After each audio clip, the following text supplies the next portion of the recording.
From the misty, rain-swept coastlines of the Pacific Northwest and the heavily secured, locked rooms of wartime Stockholm to the dense, mystery-laden forests of Washington state and the historic, high-society neighborhoods of 19th century France, we are tracking anomalies that completely defied the logic of the law. And if you'd like, leave a comment letting me know where you're listening from. We begin today on a quiet beach where the tides brought back something the depths were never supposed to reveal. The afternoon breeze off the coast of British Columbia was exceptionally cold for the month of August in the year 2007. A casual beachcomber named Jed was walking along the rugged, driftwood-choked shoreline of Jedediah Island, a remote piece of land nestled within the waters of the Salish Sea.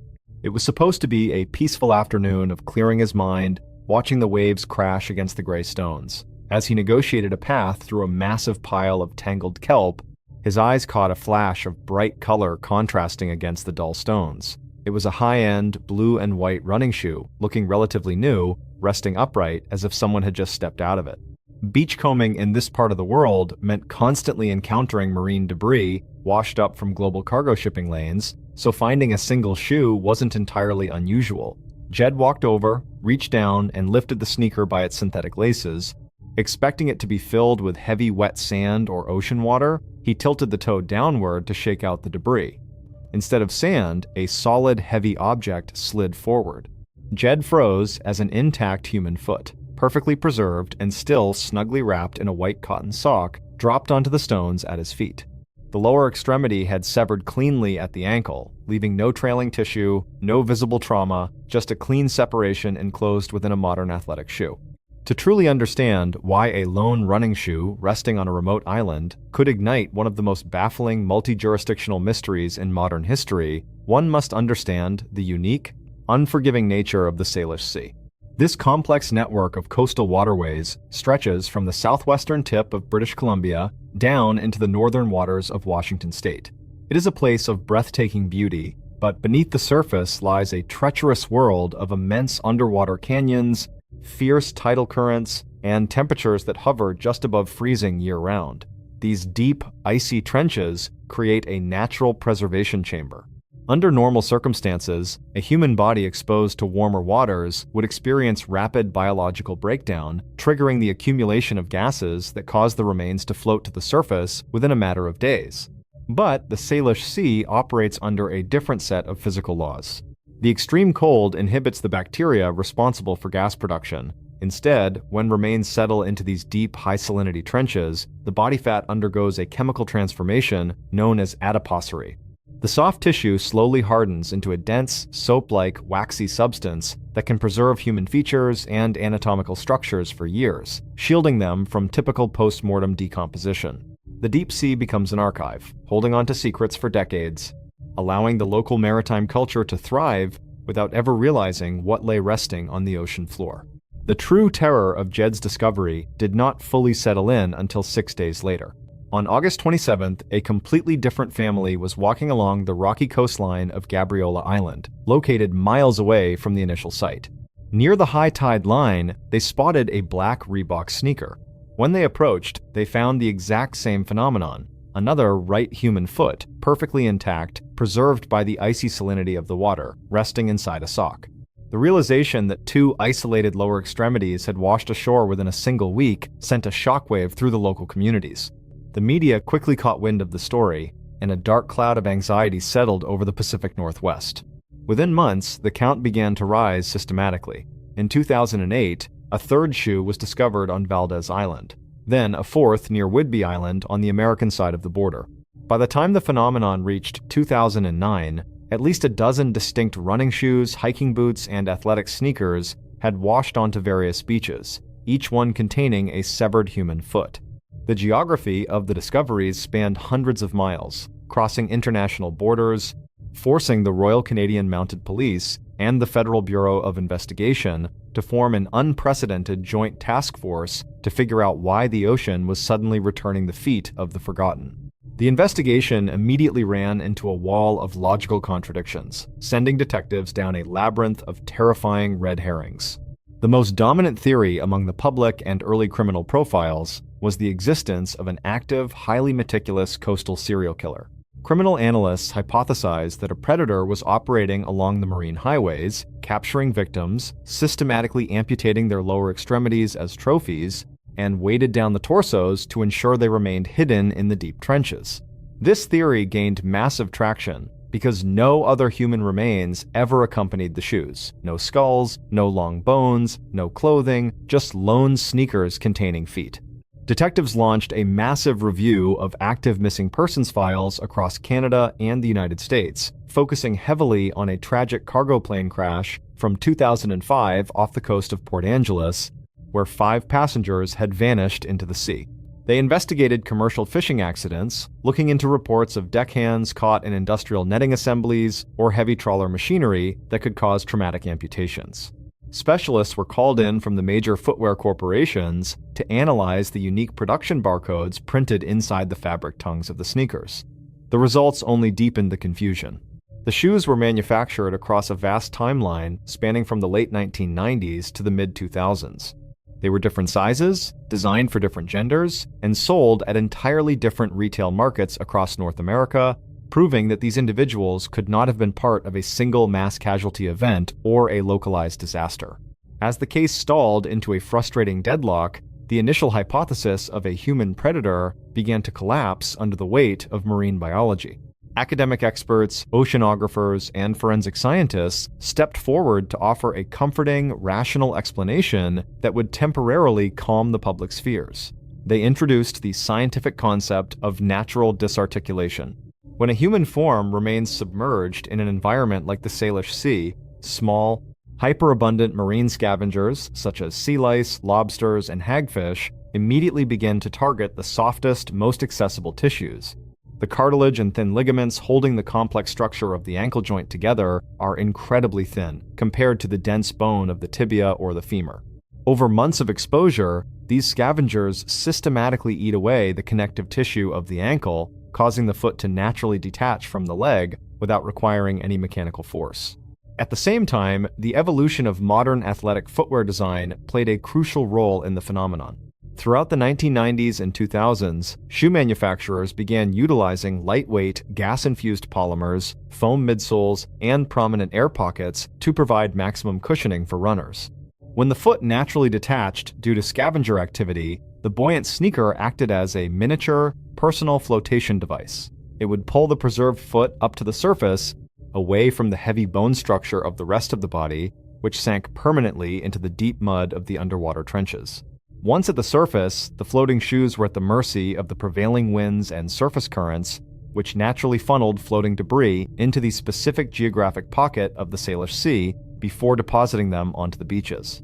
This elegant, scientific explanation completely satisfied the authorities and the public for a short time, allowing the fear of a serial killer to finally fade. But the deadlock shattered completely when an advanced forensic anthropology unit in Vancouver was assigned to examine a newly recovered running shoe found on a remote beach in late 2008. A forensic pathologist was conducting a routine, high-resolution microscopic analysis of the internal calcaneus and talus bone fragments remaining inside the sock assembly.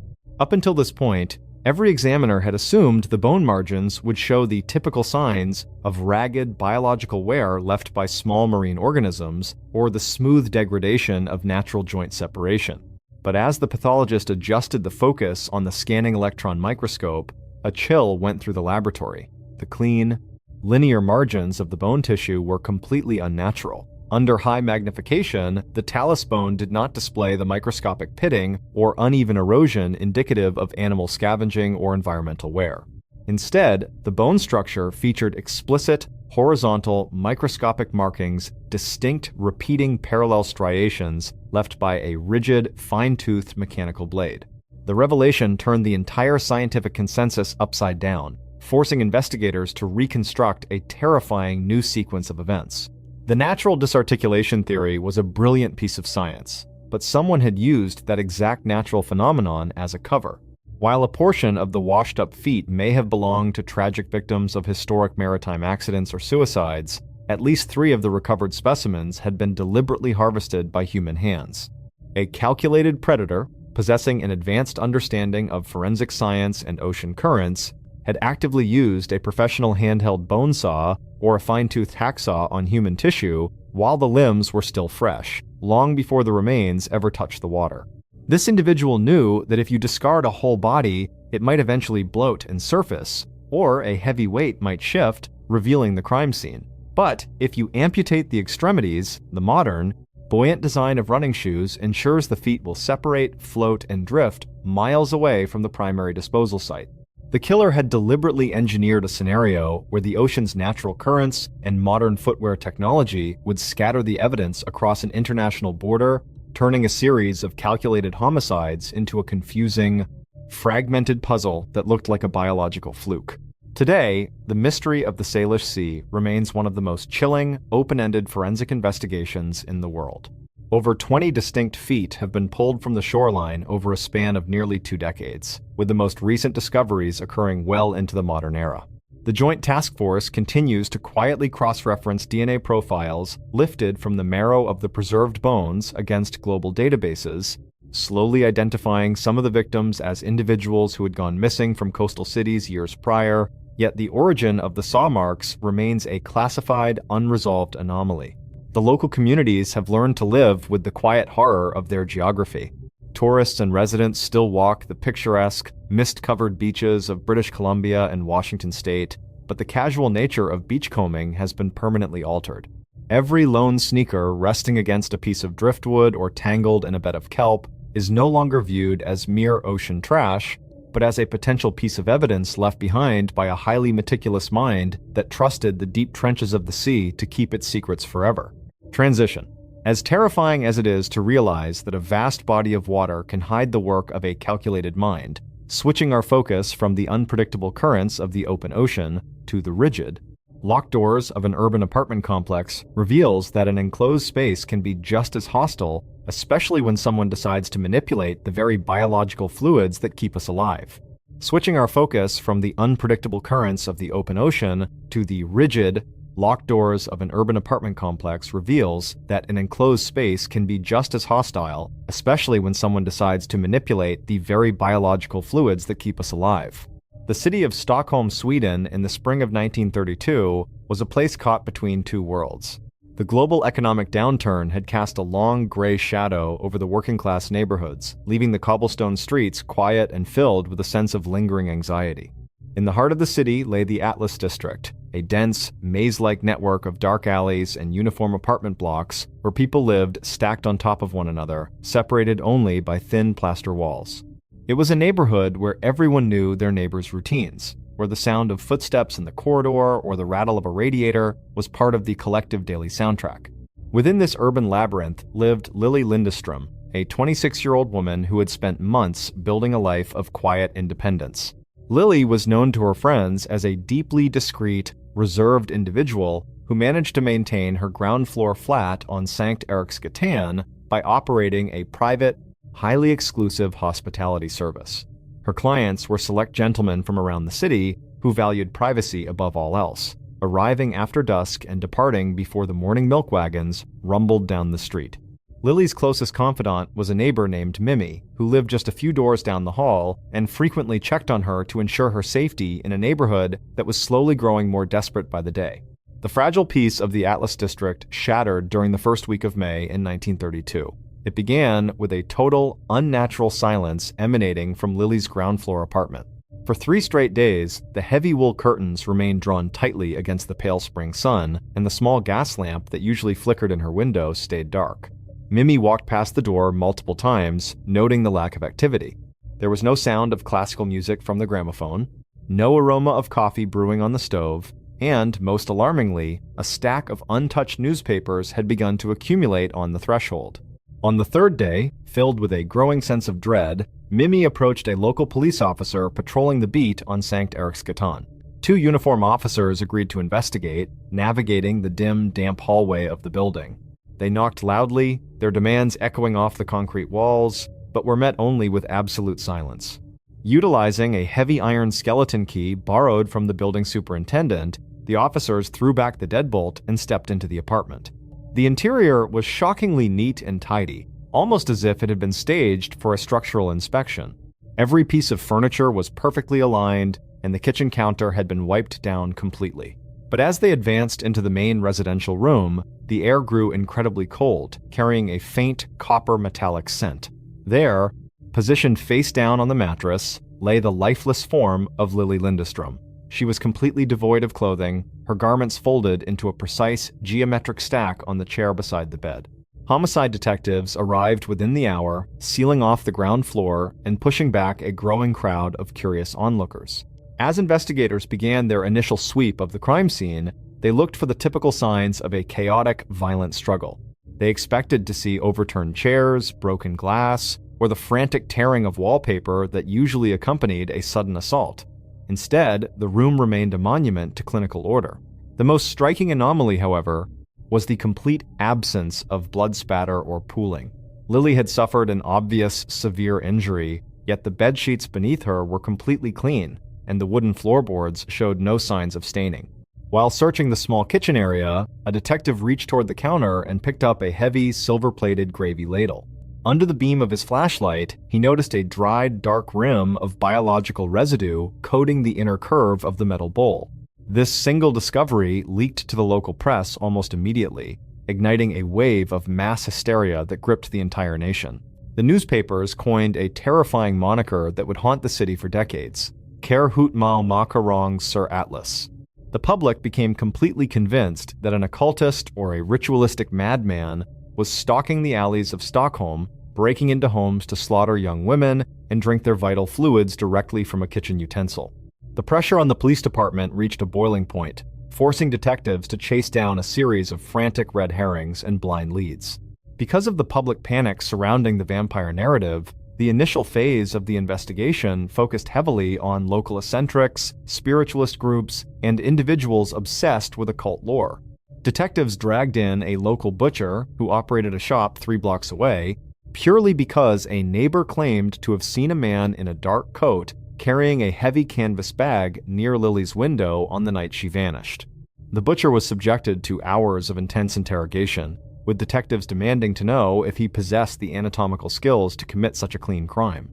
However, his alibi was rock solid, supported by several prominent business owners who confirmed he was cutting meat miles away at the time of the incident. Next, police targeted Lily's extensive client list, tracking down low-level clerks and affluent gentlemen who had visited the flat over the previous months.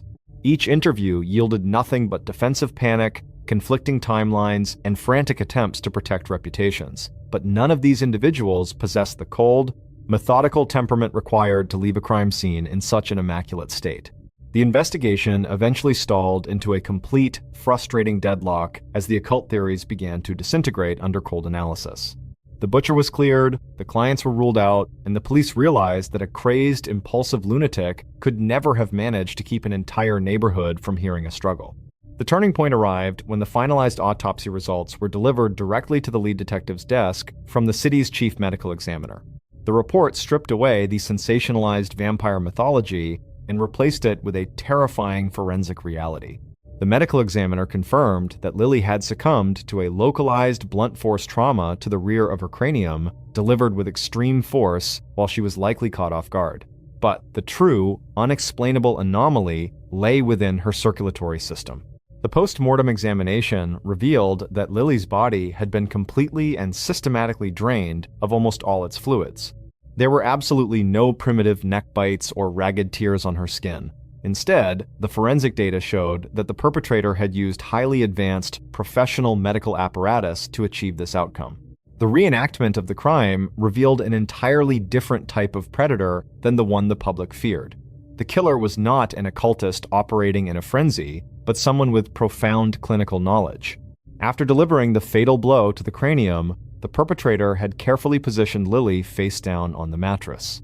Utilizing specialized arterial tapping equipment and sharp surgical cannulas, the killer cleanly punctured the carotid artery and the jugular system. They had systematically drained over 4 liters of fluid from her body, collecting it into containers without allowing a single drop to spill onto the bedsheets or the surrounding floorboards. The silver-plated gravy ladle found in the kitchen was not the primary tool of a madman, but a calculated, brilliant piece of physical misdirection left behind on purpose. The killer had deliberately dipped the ladle in a small amount of residue and left it on the counter to trigger an immediate, primitive occult panic among the local police, ensuring that investigators would waste weeks chasing ritualistic zealots and butchers rather than looking for a highly trained medical professional, a surgeon, or a laboratory technician who had access to specialized suction tools. But the most chilling piece of data inside the medical examiner's file was a detail that the government quietly suppressed for years to prevent total panic in the streets. Forensic specialists had managed to isolate a small trace of foreign saliva from the skin's surface near the puncture wounds on Lily's neck. When the laboratory technicians subjected the biological sample to a chemical analysis, they discovered a highly irregular, anomalous protein structure. In the year 1932, human serology was well established, yet this specific protein sequence was entirely incompatible with any known human blood group or genetic profile documented in Europe at that time. It was a molecular signature that did not fit the biological architecture of any known person, leaving the doctors to stare at a report that suggested the entity that had cleanly harvested Lily's fluids possessed a physiology that defied conventional medical classification. The file of the Atlas vampire remains permanently open, preserved in the archives as one of Europe's most profoundly disturbing cold cases. Despite decades of tracking medical students, military doctors, and transient laboratory workers who passed through Stockholm during the early 1930s, the identity of the clinical predator was never established. The ground floor apartment on Sankt Eriksgatan was eventually cleared out and rented to new tenants, but the lingering shadow of 1932 never truly left the brickwork. It stands as a grim reminder that the most terrifying predators are not the ones who howl in the dark, but the ones who walk among us with absolute quiet, carrying the tools of science and a cold, structural intellect that views the human form not as a living being, but as a resource to be systematically harvested behind a locked door. Navigating the silent, bloodless rooms of historical Europe demonstrates how a calculated mind can manipulate the physical laws of biology to evade detection, but as we step out of the dense urban alleys of the past and cross the ocean into the bright, high-stakes world of modern American athletics, we find that the human body can be transformed into a completely different kind of crime scene, one where the drive for perfection forces a group of close friends into a deadly ballistic paradox. Navigating the silent, bloodless rooms of historical Europe demonstrates how a calculated mind can manipulate the physical laws of biology to completely evade detection. But as we step out of the dense urban alleys of the past and cross the Atlantic Ocean into the suburban neighborhoods of mid-20th century America, we find that a modern family home can hide a completely different kind of logical paradox, one where a high-powered firearm creates an acoustic explosion that somehow fails to wake a single soul inside a quiet house. The coastal town of Amityville, Long Island, in the late autumn of 1974, was the absolute picture of post-war suburban security. Swept by the crisp, salty winds of the Great South Bay, its tree-lined avenues were flanked by expansive, historic properties that signaled wealth, stability, and the quiet comfort of the American middle class. Nestled along the water at 112 Ocean Avenue stood a grand, three-story Dutch colonial home, complete with dark shingles, a private boathouse, and distinctive quarter-moon windows on the top floor that resembled a pair of watchful eyes looking out over the Atlantic tides. To any casual observer driving past the manicured lawn, the estate was a monument to domestic success, home to the affluent DeFeo family. Ronald DeFeo, Sr., a prominent and highly successful service manager at a regional luxury car dealership, had spared no expense to provide his wife, Louise, and their 5 children with a life of absolute privilege. But behind the heavy, insulated oak doors of the sprawling residence, the structural reality of the household was thick with a completely different kind of tension. The family dynamic was dominated by a volatile, highly controlling domestic atmosphere defined by constant arguments and a deep-seated sense of internal friction. At the center of this domestic storm was their oldest son, Ronald Jr., nicknamed Butch, a troubled 23-year-old young man who had spent years sliding into a destructive downward spiral, abusing expensive illicit substances, associating with local criminal elements, and engaging in increasingly violent shouting matches with his authoritarian father. The superficial piece of Ocean Avenue fractured permanently on the chilling evening of November 13th, 1974, when the silent autumn air gave way to a bizarre landscape of total domestic stillness. The transition from an ordinary suburban morning to an active crime scene began not with a frantic emergency call from within the residence, but with a sudden, disruptive entrance at a small neighborhood tavern located just down the road. At approximately 6:30 in the evening, Ronald Jr. burst through the heavy front doors of Henry's bar, his clothing disheveled, his face pale, and his voice locked in a state of absolute frantic hysteria. He screamed to the small crowd of local patrons that someone had broken into his family home and systematically shot his mother and father. A small group of shaken volunteers immediately abandoned their drinks, piled into a vehicle, and accompanied the young man back to 112 Ocean Avenue. They navigated the quiet gravel driveway, pushed open the unlocked front door, and stepped into an eerie atmosphere of absolute stillness. The house was completely dark, save for the faint glow of a television humming in a distant corridor. As the men cautiously climbed the carpeted stairs to the second floor, the faint metallic aroma of ballistic discharge guided them toward the master bedroom. Under the beam of a localized light switch, they discovered the lifeless forms of Ronald Sr. and Louise, neatly tucked beneath their heavy winter blankets. The local authorities were notified immediately, and within minutes, the flashing red lights of the Suffolk County Police Department illuminated the dark shingles of the colonial estate, signaling the beginning of an investigation that would completely baffle forensic experts. When the lead homicide investigators secured the perimeter and began an exhaustive room-by-room processing of the three-story structure, the true scale of the tragedy completely altered their understanding of the case. Moving systematically through the upper floors, detectives located a total of 6 victims, comprising the parents and 4 of Ronald Jr.'s younger siblings: 18-year-old Dawn, 13-year-old Allison, 12-year-old Mark, and 9-year-old John. What instantly sent a chill through the responding forensic technicians was the absolute geometric uniformity of the crime scene. Each of the 6 individuals was discovered lying in their respective beds, dressed in their ordinary nightwear, positioned face down with their arms extended upward or tucked neatly beneath their pillows. There were absolutely no signs of a chaotic domestic struggle, no overturned furniture, and no defensive tearing of the linens. The physical evidence indicated that the execution had been carried out with clinical mechanical speed. Ballistic analysis confirmed that each victim had sustained catastrophic internal trauma from a high-velocity projectile, directed into their vital organs while they lay perfectly still. The sheer precision of the layout suggested a highly organized, multi-man tactical execution, transforming the suburban home into a silent landscape of total compliance.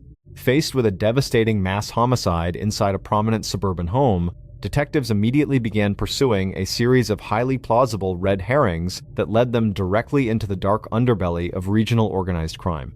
During his initial interviews at the precinct, Ronald Jr. provided investigators with a detailed, highly compelling narrative involving a notorious, high-ranking mafia enforcer named Louis Fellini. He claimed that his father had become entangled in a high-stakes financial dispute with local contract syndicates, and that Fellini had arrived at the residence in the dead of night with an associate to collect a blood debt. Ronald Jr. wept openly, explaining that the hit squad had forced him at gunpoint to watch the systematic execution of his parents and siblings before fleeing into the dark coastal roads of Long Island. This organized crime hypothesis seemed completely logical to the early investigative team. It perfectly explained how a group of victims could be handled with such professional efficiency without triggering an immediate alarm. Homicide teams spent the next 48 hours executing search warrants across the county, auditing Ronald Sr.'s private business logs, interviewing known mob associates, and establishing regional roadblocks to track transient luxury vehicles that had been spotted near the property lines. But the structural logic of the Mafia hit squad began to completely fall apart into a frustrating deadlock when the ballistic specialists finalized their analysis of the physical constraints at the scene. Crime laboratory technicians recovered a series of spent shell casings from the bedroom floors, identifying a single, highly specific weapon: a high-powered, unsuppressed Marlin .35 caliber lever-action hunting rifle. The turning point in the investigation arrived when a search team, combing the third-floor attic space, located a hidden commercial cardboard box matching that exact model and serial number, tucked behind a collection of Ronald Jr.'s personal belongings. Furthermore, the timeline he provided completely collapsed under the weight of forensic data. Detectives noted that his behavior during successive interviews shifted from frantic grief to a cold, arrogant detachment. During a high pressure, late-night interrogation, investigators confronted him with the recovered rifle box and proof that he had spent the morning discarding blood-soaked garments into a local storm drain. Realizing his narrative was entirely compromised, Ronald Jr.'s demeanor shattered completely. He leaned across the table and confessed to the authorities that he had acted entirely alone, stating that once he began the process, a compelling internal force took complete control of his actions, leaving him unable to stop until the entire household was silent. While the confession provided the police department with a clear perpetrator, it simultaneously exposed a profound, terrifying logical paradox that defied the physical laws of ballistics and human physiology. As the medical examiner's office finalized the comprehensive autopsy results, doctors and acoustic engineers were left staring at a report that seemed completely impossible. A .35 caliber Marlin hunting rifle is an exceptionally loud, high-powered firearm, producing a muzzle blast that measures well over 140 decibels inside an enclosed structure. In the quiet hours of a suburban morning, the discharge of such a weapon creates a localized acoustic explosion capable of rattling window panes, vibrating structural plaster, and echoing across multiple city blocks. Yet, the physical traces at the scene confirmed that Ronald Jr. had walked methodically from room to room, entering the shared bedroom of his younger brothers, Mark and John, and discharging the weapon multiple times into their pillows. The forensic pathologist confirmed that neither child displayed any physiological signs of sudden awakening or acoustic startle response. Their bodies remained perfectly relaxed, face down in their natural sleeping postures, completely undisturbed by the maximum decibel firearm discharges that had occurred just feet away in the adjacent rooms. This logical deadlock grew exponentially more terrifying when the comprehensive toxicological screenings were completed on all 6 specimens. Investigators fully expected the laboratory reports to reveal that Ronald Jr. had systematically slipped a high-potency chemical sedative, an over-the-counter sleep aid, or a heavy paralytic agent into the family's evening meal, ensuring they would remain completely unresponsive during the assault. But the chemical analysis came back entirely negative. There was not a single trace of foreign chemical compounds, sedatives, or narcotics inside the digestive tracts or bloodstreams of the 5 remaining family members. They were completely sober, resting naturally in a quiet house. The physics of the scene presented a staggering paradox. 5 separate human central nervous systems, completely unmediated by drugs, had somehow failed to register consecutive, deafening acoustic blasts occurring within the fragile wooden framing of a standard residential home. Neighbors living just yards away along Ocean Avenue testified that they had been awake during that specific window, tending to their pets or watching the night sky, and had heard absolutely nothing but the faint barking of the family dog. It was as if an absolute, localized acoustic void had settled over 112 Ocean Avenue at 3:15 in the morning, completely swallowing the sound pressure waves before they could trigger the primitive survival reflexes of the human ear, allowing a lone predator to systematically dismantle his family in total silence. The legal aftermath of the tragedy concluded in late 1975, when a New York state court found Ronald DeFeo Jr. guilty on 6 counts of second-degree murder, sentencing him to 6 consecutive terms of 25 years to life inside a maximum security penitentiary, where he would eventually pass away decades later. The sprawling Dutch colonial home was eventually sold to new owners, and within a few years, the address would be completely sensationalized by commercial Hollywood ghost stories, transforming the property into a highly lucrative landmark for paranormal enthusiasts. But long before the mansion was shrouded in the fictional mythology of moving walls and imaginary entities, the true horror of the estate remained locked within the official forensic files. The case stands as an enduring, unresolved monument to the limits of investigative reasoning, a cold reminder that inside a quiet suburban home, the physical laws of acoustics and human biology can completely break down, leaving a trail of absolute devastation that defies the rational architecture of science. The terrifying silence that enveloped that Long Island bedroom demonstrates how a familiar residential space can become the site of an unexplainable physical paradox. But as we leave the haunted shores of modern America and cross back into the vast, frozen wilderness of the mid-20th century Soviet Union, we find that the open elements of nature can be just as hostile and just as inexplicable when a group of seasoned explorers is driven to tear their own shelter open from the inside to face a freezing death.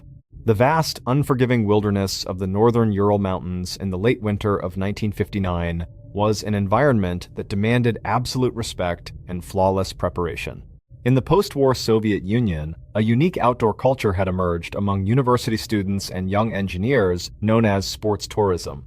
This was not casual weekend camping, but a highly regulated, physically grueling discipline where teams mapped uncharted territories, faced extreme sub-zero temperatures, and earned official certifications based on the difficulty of their routes.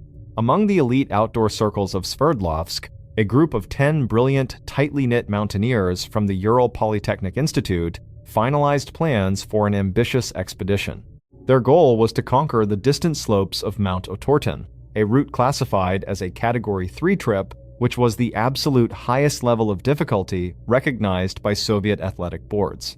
The team was led by Igor Dyatlov, a deeply analytical 23-year-old radio engineering student whose meticulous planning and calm demeanor under pressure had earned him the complete trust of his peers.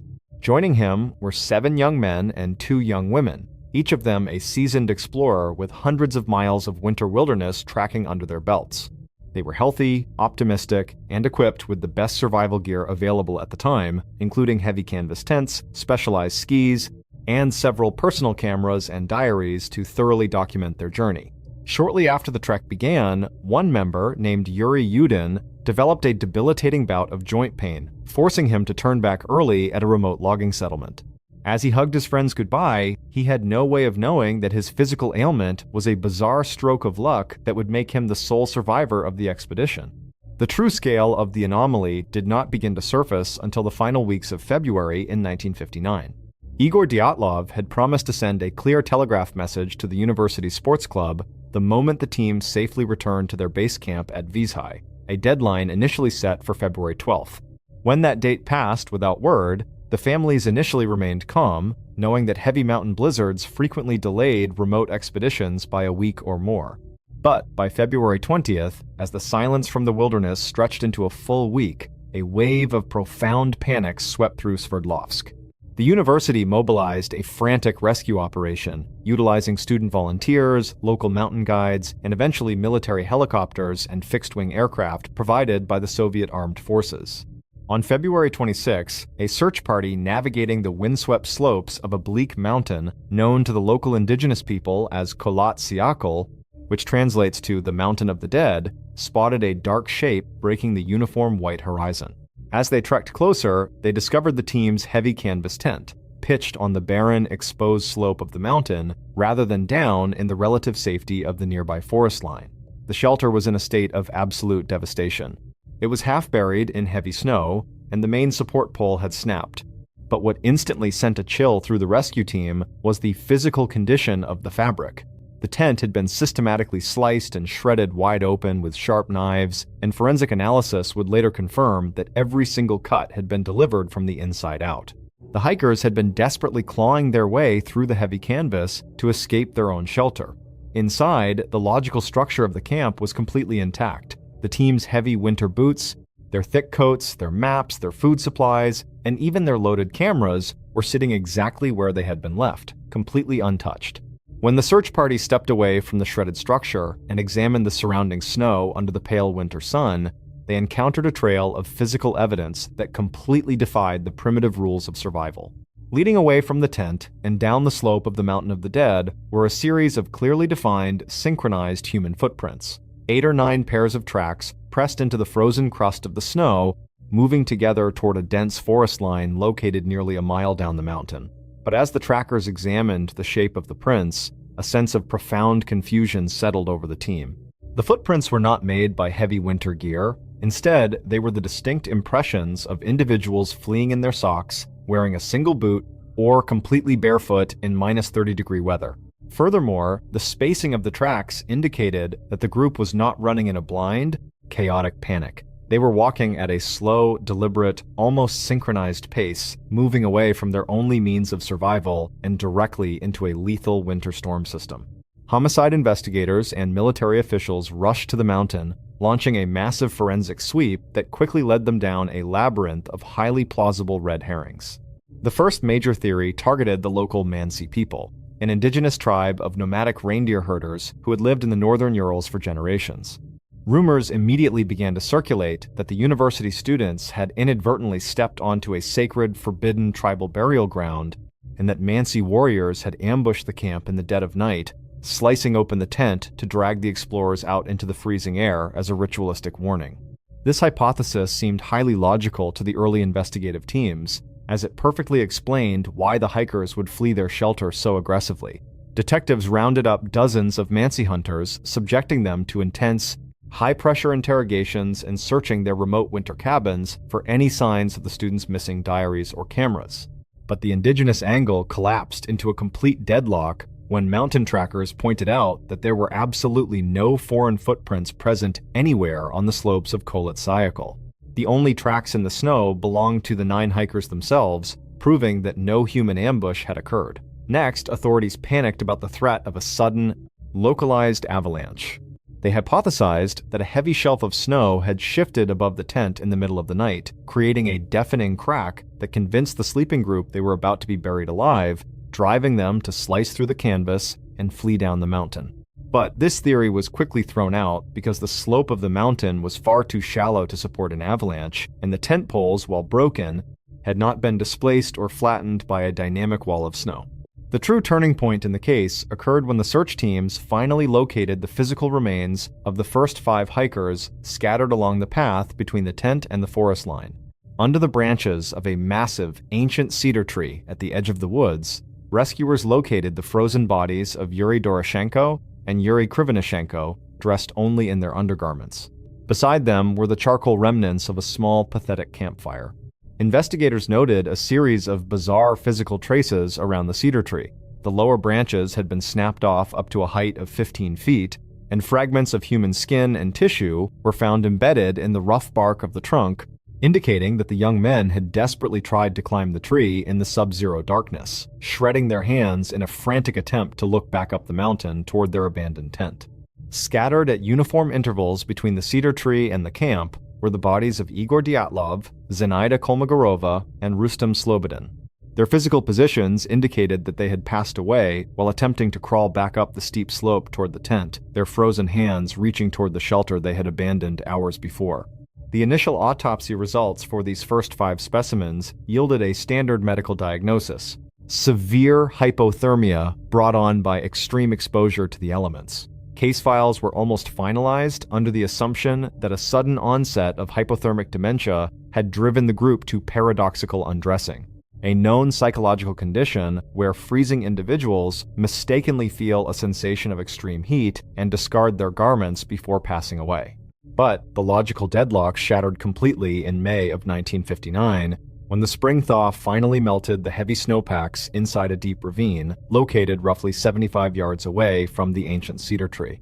Buried under 15 feet of dense, impacted ice, searchers located the remains of the final 4 hikers: Ludmila Dubinina, Semyon Zolotaryov, Nicholas Thibault-Brignol, and Alexander Kolovatov.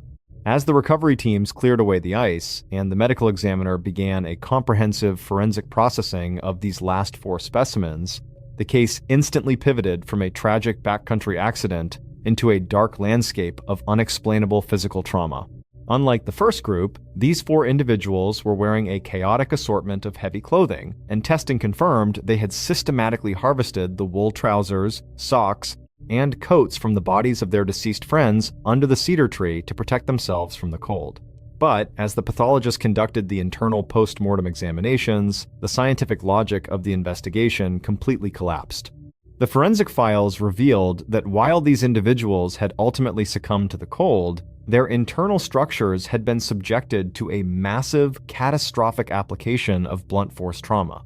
Nicholas Thibault-Brignol had suffered a severe fractured cranium with a massive segment of bone driven deep into his brain tissue.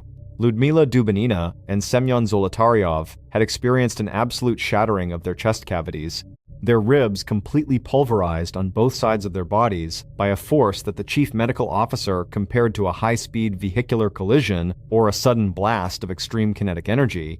But what paralyzed the investigative team with a sense of profound horror was a single, undeniable physical contradiction. Despite the complete pulverization of the internal bone structures and the presence of massive internal hemorrhages, the medical examiner noted that there was absolutely zero external soft tissue bruising or lacerations on their skin. It was as if a profound, invisible weight had systematically crushed the internal architecture of their bodies without ever breaking or marking the outer skin layer. The trauma was completely inconsistent with a physical assault by human hands or an attack by wild animals, which would have left extensive claw marks, soft tissue tearing, or dynamic bruising over the fractured bones. The twist inside the case grew exponentially more bizarre when advanced radiological teams were called in to scan the scene and the clothing items. Testing on the heavy woolen garments recovered from the ravine victims detected an extraordinarily high concentration of localized beta radiation isotopes centered primarily on the collars and sleeves of their shirts. Furthermore, witnesses who attended the private funerals in Sverdlovsk testified that the skin of the deceased had changed completely, displaying a deep, metallic orange-yellow tint that resembled structural rust rather than typical post-mortem discoloration. When detectives reviewed the personal diaries and developed the final rolls of film found inside the untouched cameras at the camp, they discovered a chilling sequence of images. The final frame captured on the mountain was a chaotic, out-of-focus shot depicting a blurry, brilliant point of light cutting through the nocturnal sky.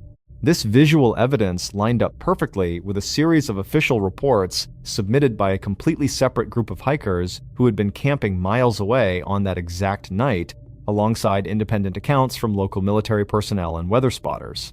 Every single witness testified to seeing a cluster of glowing, orange spheres of light drifting silently over the peaks of Kholat-Syakhl on the night of February 1st. The historical reconstruction of the tragedy suggests that as the team slept beneath the stars, a highly classified military event, possibly the test release of an early supersonic weapon or a high-altitude atmospheric pressure device, occurred directly above the Mountain of the Dead. The deployment of this technology created a sudden, intense wave of infrasound, extreme low-frequency sound waves below the human range of hearing.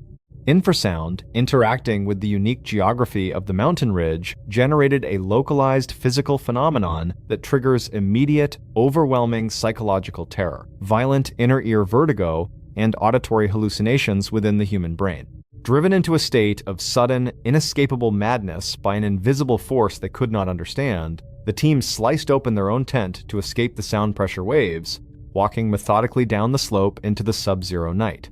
While the first 5 succumbed to hypothermia under the cedar tree, the remaining 4 took shelter in the ravine, where the final deployment of an atmospheric concussion wave delivered a massive blow of pure kinetic pressure that pulverized their internal organs and bone structures while leaving their outer tissue completely unmarked, sealing their fates beneath the snow. The official response to the Dyatlov Pass incident concluded in late 1959 when the Soviet government abruptly halted all further legal inquiries, officially locking the case files inside state archives. The chief investigator, Lev Ivanov, signed off on the final paperwork with a chilling single sentence that would define the mystery for decades, stating that the 9 hikers had perished due to an unknown compelling force that the team was completely powerless to overcome. The mountain pass was permanently closed to civilian exploration for years, standing as a silent, windswept monument to a tragedy that completely exposed the fragile limits of human survival. The case remains a haunting reminder that in the deep, isolated spaces of the wilderness, the physical laws of nature and the cold actions of human secrecy can converge to create an anomaly that science can describe but can never truly resolve. The terrifying invisible force that systematically dismantled that group of elite explorers high in the frozen peaks of the Soviet Union demonstrates how the raw elements of nature can become a playground for unexplainable physical trauma. But as we leave the haunted mountains of the past and step down into the bright, sun-drenched streets of post-war California, we find that a dense urban landscape can host a completely different kind of clinical horror, one where a young woman's body is transformed into a precise anatomical puzzle that baffled the most experienced detectives of the 20th century. The terrifying invisible force that systematically dismantled that group of elite explorers high in the frozen peaks of the Soviet Union demonstrates how the raw elements of nature can become a playground for unexplainable physical trauma. But as we leave the haunted mountains of the past and step down into the bright, sun-drenched streets of post-war California, we find that a dense urban landscape can host a completely different kind of clinical horror, one where a young woman's body is transformed into a precise anatomical puzzle that baffled the most experienced detectives of the 20th century. The city of Los Angeles in the month of January in the year 1947 was a place caught in a hyper-accelerated state of transition. The conclusion of the Second World War had triggered an unprecedented demographic boom, flooding the Southern California basin with thousands of returning military personnel, industrial workers, and bright-eyed dreamers looking to discard their pasts and secure a piece of the American dream. The atmosphere was thick, with a unique mix of mid-century optimism and deep-seated post-war cynicism, a landscape where the glitz and glamour of the Hollywood studio system existed right alongside a gritty, rapidly expanding urban underbelly. The city streets were a constant hum of luxury sedans, late-night jazz clubs, and 24-hour diners where transient hopefuls congregated to exchange stories of missed auditions and sudden fortunes. Within this sprawling, highly competitive human hive lived Elizabeth Short, a 22-year-old woman who had recently arrived from Medford, Massachusetts. Elizabeth was a striking individual, possessing a highly memorable aesthetic defined by translucent pale skin, intense light eyes, and deep blue-black hair that she styled with a dramatic, classical flair. She was a fixture in the late-night pharmacy counters and diner booths along Hollywood Boulevard, known to her acquaintances as a quiet, somewhat drifting soul who guarded her personal history with absolute care. Elizabeth lived a largely transient existence, moving systematically between cheap residential hotels, shared bungalow apartments, and the hospitality of transient acquaintances, navigating the high-stakes social landscape of a city that was constantly digesting thousands of newcomers just like her. The fragile illusion of post-war security surrounding the Southern California suburbs fractured permanently on the crisp, overcast morning of January 15, 1947. The transition from an ordinary winter morning to an active historic crime scene began in a newly developed residential pocket of Leimert Park, a quiet neighborhood defined by vacant, weed-choked lots and newly constructed stucco family homes. At approximately 10 o'clock in the morning, a local housewife named Betty Bersinger was walking down the cracked concrete sidewalk of South Norton Avenue, pushing her 3-year-old daughter in a pristine chrome stroller. The morning air was unusually cold, and a low coastal mist still hung over the open fields. As Betty negotiated a path past an undeveloped plot of land between Coliseum Street and West Ward Avenue, her eyes caught a pale, geometric shape resting in the pale green grass just a few feet from the sidewalk. At first glance, the visual arrangement triggered a completely benign psychological response. The shape appeared to be a discarded store mannequin, broken cleanly into 2 distinct sections, likely dumped by a local department store updating its window displays. But as Betty stepped closer to get a better look, the true nature of the scene registered with a sickening jolt of pure adrenaline. It was not a mannequin. It was the physical form of a young woman, positioned face up in the weeds, and the anatomy had been completely and cleanly severed in half at the midsection. The layout was eerily pristine. Despite the catastrophic nature of the trauma, there was absolutely no active blood pooling, no dynamic spatter on the surrounding vegetation, and the skin surface had been thoroughly washed clean of all biological fluids, turning the vacant suburban lot into an immaculate, highly deliberate, open-air exhibition space. The response from the Los Angeles Police Department was immediate and overwhelming, as radio cruisers and forensic vans swarmed South Norton Avenue, blocking off the grid and pushing back a rapidly gathering crowd of residents and freelance journalists. When the veteran homicide investigators stepped onto the grass and began their preliminary processing of the scene, they encountered a series of physical traces that completely upended their understanding of standard street violence. The victim's torso lay exactly 6 inches away from the lower half of her body, and her limbs had been carefully maneuvered into a rigid, highly specific geometric pose. Her arms were bent upward at right angles beside her shoulders, and her legs were splayed wide apart in a fashion that suggested a deeply clinical, calculated presentation. Most chillingly, the perpetrator had used a sharp instrument to slice 2 deep, linear tracks from the corners of her mouth straight back toward her ears, creating a frozen, permanent mask known historically as a Glasgow smile. The detectives noted that the entire body was completely devoid of internal and external fluids, and the grass beneath the remains was completely dry, proving with absolute certainty that Elizabeth had been killed elsewhere, systematically processed in a secondary location, and transported to the vacant lot under the cover of darkness to be discovered by the public. Faced with a highly publicized, unprecedented mass crime scene, the LAPD launched a massive, frantic tracking operation that quickly ran into a labyrinth of sensationalized red herrings and false leads. The local newspapers caught wind of Elizabeth's striking appearance and her preference for dark lace clothing, instantly branding the case across the front pages as the mystery of the Black Dahlia. This media frenzy triggered an unprecedented wave of mass public delusion. Over the next several months, more than 200 separate individuals came forward to submit formal confessions to the Homicide Bureau, each claiming to be the nameless monster who had left the body on South Norton Avenue. Detectives were forced to waste thousands of operational hours cross-referencing military service logs, medical histories, and train timetables to systematically rule out these false confessors, a group comprised of frustrated actors, eccentric drifters, and low-level criminals looking for an immediate dose of notoriety in the daily press. The case grew exponentially more complex when the killer began actively communicating with the authorities, mailing a series of cryptic, taunting packages directly to the editor of the Los Angeles Examiner. The mailings contained Elizabeth's authentic birth certificate, personal photographs, and a black leather address book containing the names of prominent Hollywood business figures, with the address on the envelope constructed entirely from letters cut out of local movie, billboards, and newspaper headlines, daring the detectives to match his structural intellect against the clock. The investigation eventually slid into a complete, frustrating deadlock as the traditional methodologies of police work began to collapse under the weight of the media circus. Every transient boyfriend was thoroughly interrogated, every red sedan spotted near Leimert Park was systematically tracked down, and every low-level criminal associate was squeezed for information, but every single lead terminated in a dead end. The true turning point in the case arrived when the lead investigators made a calculated decision to tune out the noise of the press and focus exclusively on the raw, unvarnished physical data locked within the finalized autopsy results. They convened a closed-door meeting at the county morgue, bringing in the chief medical officer and senior anatomical consultants to perform a rigorous, structural analysis of the specific methodologies used to bisect the remains.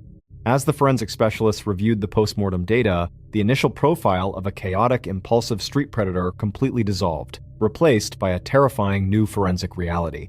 The medical examiner demonstrated that the bisection of Elizabeth Short's body was not the result of a crude, frantic act of mutilation. It was a flawless hemicorporectomy, a highly specific, advanced surgical procedure that involved the clean disarticulation of the lumbar spine precisely between the third and fourth vertebrae.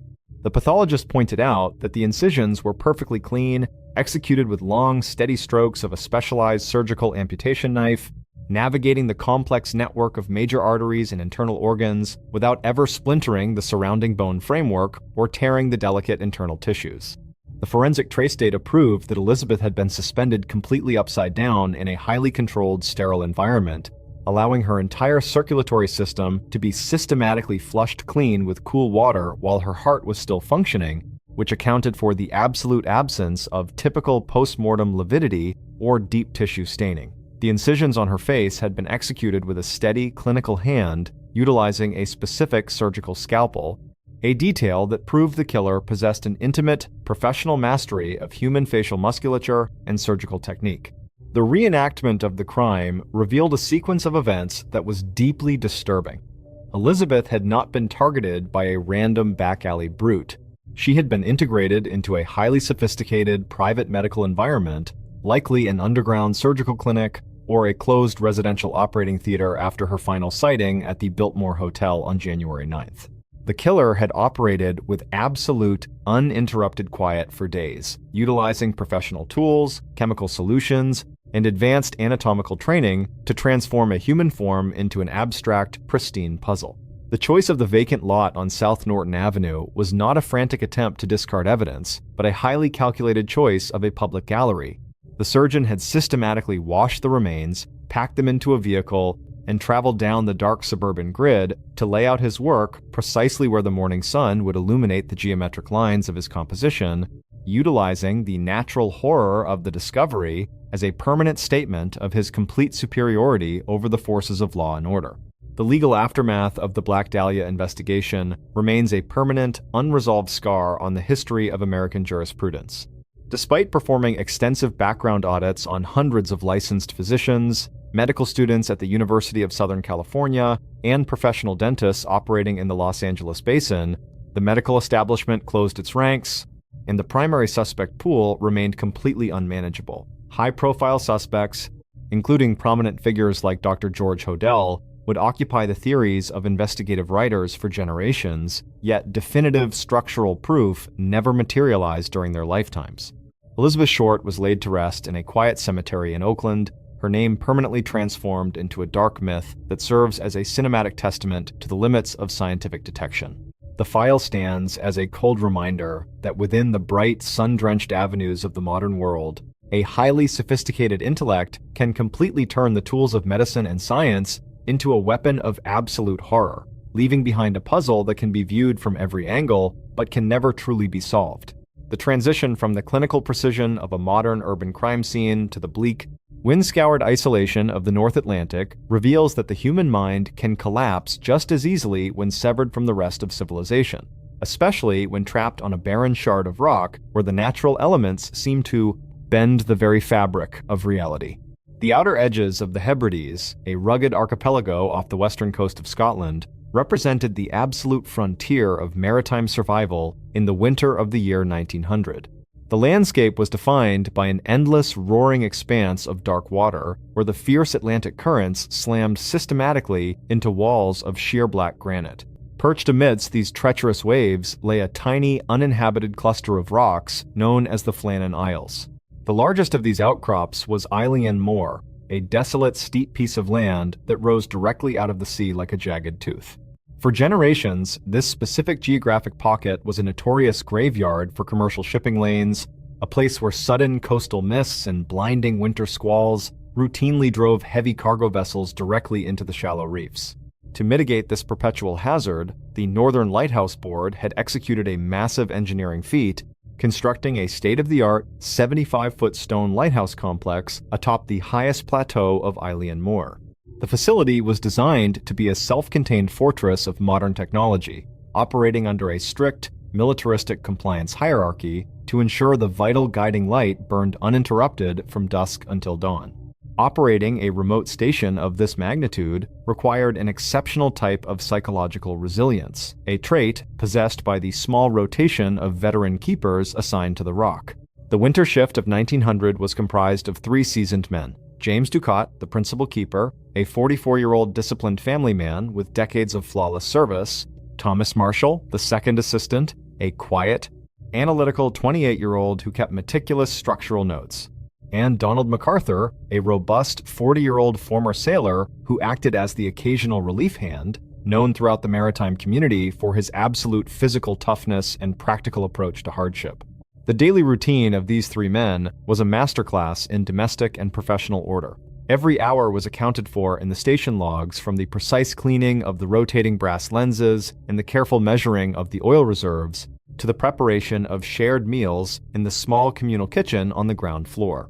They lived in an environment where routine was the only defense against the crushing, psychological weight of absolute isolation, completely cut off from the mainland apart from a single relief vessel that negotiated the treacherous currents once every 2 weeks. The structural integrity of this isolated routine fractured permanently during the 3rd week of December in the year 1900. The first indication that something had gone profoundly wrong on Eilean Moor arrived not through an emergency flare or a structural failure, but through a total, ominous breakdown in communication. On the night of December 15th, the crew of an American cargo steamer named the Arctur, navigating a path through the heavy winter swells toward the Scottish mainland, noted that the high-potency guiding light atop the cliffs of the Flannan Isles was completely dark. Due to a series of administrative delays and severe weather disruptions at the port of arrival, the captain's official maritime report was delayed in reaching the Northern Lighthouse Board. It was not until December 26th, 11 days after the initial dark flash, that the official relief vessel, the Hesperus, managed to breach the rough waters surrounding Eilean Moor. As the ship drew close to the northern landing platform, the crew expected to see the standard reception protocol, the landing flag flying from the staff, the supply ropes prepped on the winch, and the 3 keepers standing on the stone steps to greet their replacement. Instead, the island remained a silent, unmoving shape against the gray sky. The relief keeper, a man named Joseph Moore, volunteered to row ashore alone to investigate the total lack of response from the station. He climbed out of the small dinghy and navigated the steep, slippery stone steps cut directly into the black cliffs, his voice completely swallowed by the sound of the crashing waves. When he reached the main entrance of the residential compound, he found the heavy iron door shut tightly and locked from the inside. Utilizing his duplicate skeleton key, Moore threw back the deadbolt and stepped across the threshold, instantly entering an atmosphere of absolute frozen stillness. He walked systematically through the narrow corridors, his boots echoing off the cold stone. In the kitchen, he noted that the hearth fire had completely burned down to cold ash days ago. The small wooden table was prepped for a meal that had never been consumed, and a single wooden chair sat overturned on the floorboards as if someone had departed in an absolute, sudden hurry. But the detail that caused a cold spike of adrenaline to register within Moore's central nervous system was located on the heavy brass coat pegs near the back exit. 2 sets of heavy winter oilskins were missing, but Donald MacArthur's protective oilskin coat and heavy leather boots remained hanging on their peg. The veteran sailor had walked out into a freezing, wind-scoured Atlantic night completely unprotected from the elements, a choice that violated every rule of basic survival. Superintendent Robert Muirhead arrived with the secondary search party hours later, launching an exhaustive room-by-room forensic sweep of the entire island to reconstruct their final movements. Investigators mapped out the physical trace evidence across the landscape, focusing heavily on the extreme structural damage located at the western landing platform. When they reached the lower cliffs, they discovered a scene of massive destruction. Heavy iron railings along the stone steps had been twisted and bent like wire. A massive concrete block weighing over a ton had been completely displaced from its foundation, and the heavy supply ropes stored in a secure locker 30 feet above the high tide line had been shredded and scattered across the rocks. The physical data led the early investigative team down a highly logical red herring. Muirhead initially concluded that a historic, catastrophic rogue wave must have struck the western cliffs, while Marshall and Ducat were frantically trying to secure the loose supply gear. According to this initial hypothesis, MacArthur, sitting in the kitchen, looked through the window, saw his companions about to be dragged into the sea, and ran out into the night without his coat or boots in a desperate, tragic attempt to execute a rescue, only for all 3 men to be swept into the deep ocean trenches by the relentless currents. This rogue wave narrative was highly compelling, perfectly accounting for the structural damage and the missing gear, allowing the Maritime Board to briefly accept the tragedy as a standard, blameless act of nature. But the logical framework of the accident theory collapsed completely into a frustrating deadlock when Muirhead returned to the interior office to perform a meticulous audit of the station's official logbook. He opened the heavy leather binder, expecting to find an empty page or a final frantic note scribbled in the margins. Instead, he discovered a series of handwritten entries penned by Thomas Marshall during the days leading up to their disappearance, entries that completely turned the timeline upside down.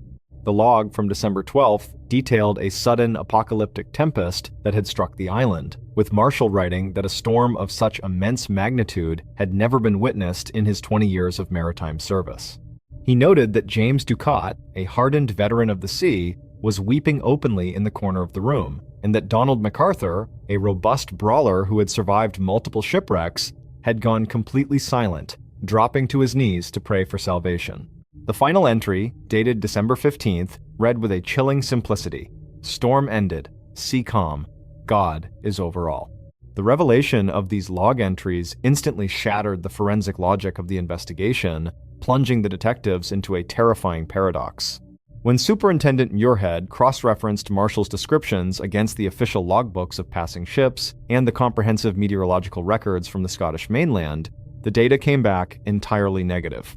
The atmospheric monitoring stations across the Hebrides confirmed that between December 12th and December 15th, the entire region had been experiencing completely clear skies, gentle breezes, and flat, tranquil seas. There had been absolutely no storm system anywhere near the Flannan Isles during that 3-day window. The apocalyptic tempest described by Thomas Marshall, the storm that had driven 3 hardened men to weep and pray in absolute terror, did not exist anywhere in the physical world. It was a phantom event, a shared psychological distortion that had manifested entirely within the enclosed stone walls of the lighthouse compound. The reenactment of the truth behind the Flannan Isle anomaly shifts the focus away from a physical rogue wave and places it squarely within the terrifying realm of infrasound and localized acoustic distortion. The unique geological architecture of Eilean Moor featured a dense network of subterranean sea caves and narrow blowholes cut directly beneath the foundation of the lighthouse tower. When specific low-frequency barometric pressure drops occur over the Atlantic, the movement of the tides through these compressed granite chambers transforms the entire island into a massive acoustic resonant chamber. This process generates intense waves of infrasound, extreme low-frequency sound pressure waves that sit just below the human range of hearing but interact directly with the central nervous system. Prolonged exposure to high-amplitude infrasound triggers immediate, overwhelming psychological dread, severe internal ear vertigo, and vivid auditory hallucinations within the human brain, mimicking the sensation of a deafening, reality-shattering explosion that feels entirely real to those caught within the acoustic field. The 3 keepers were not victims of a sudden wave, but of a localized acoustic breakdown that systematically disassembled their sanity over a 72-hour period. Trapped inside the stone tower, their minds registered a cosmic, deafening tempest that was completely silent to the rest of the world.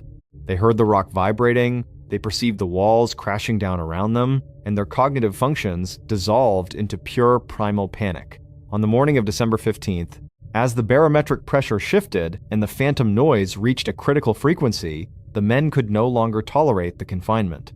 Driven by a desperate, instinctual reflex to escape a sound that was tearing their minds apart, they threw open the locked doors. Marshall and Ducat ran out first, while MacArthur, completely unhinged by the noise, overturned his chair and leaped from the room without even stopping to grab his boots or oilskins. They ran blindly down the steep stone steps of the western landing, completely oblivious to the calm, flat sea before them, and plunged directly into the freezing depths of the Atlantic to find silence, leaving behind an empty lighthouse and a logbook describing a reality that existed only within the unique architecture of their shared madness. The legal aftermath of the case concluded with a permanent question mark, as the bodies of the 3 men were never recovered from the deep trenches of the Hebrides. The Northern Lighthouse Board eventually automated the light atop Eilean Moor, converting the stone fortress into a silent, unstaffed monument that continues to look out over the shifting Atlantic tides. The file remains one of maritime history's most profoundly disturbing cold cases, a stark reminder that the most dangerous territory an explorer can traverse is not the unpredictable wilderness of the open sea, but the fragile, hidden pathways of their own mind when locked away from the rest of humanity. The psychological disintegration that drove those lighthouse keepers to escape a silent storm demonstrates how a mind can be turned into its own host environment when severed from the rest of the world.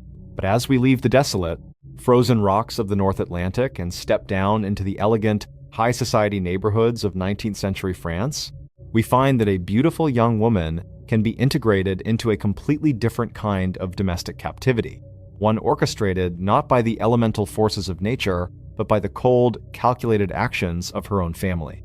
The psychological disintegration that drove those lighthouse keepers to escape a silent storm demonstrates how a mind can be turned into its own host environment when severed from the rest of the world. But as we leave the desolate, frozen rocks of the North Atlantic and step down into the elegant, high society neighborhoods of 19th century France, we find that a beautiful young woman can be integrated into a completely different kind of domestic captivity, one orchestrated not by the elemental forces of nature, but by the cold, calculated actions of her own family. The historic city of Poitiers, France, in the late 19th century was a community governed by a strict, unyielding system of social stratification and aristocratic pride. The local elite operated within a highly refined ecosystem where a family's reputation, ancestry, and public presentation were valued far above individual autonomy or personal happiness. The cobblestone avenues were flanked by grand stone estates. hidden behind towering iron gates and manicured hedge lines that shielded the private lives of the nobility from the casual gaze of the working class. Within this ultra-conservative enclave, the Monnier family was regarded as absolute high society. Madame Louise Monnier, a dignified and highly respected widow, was a prominent fixture in local philanthropic circles, even winning an official civic award for her extensive contributions to regional charities.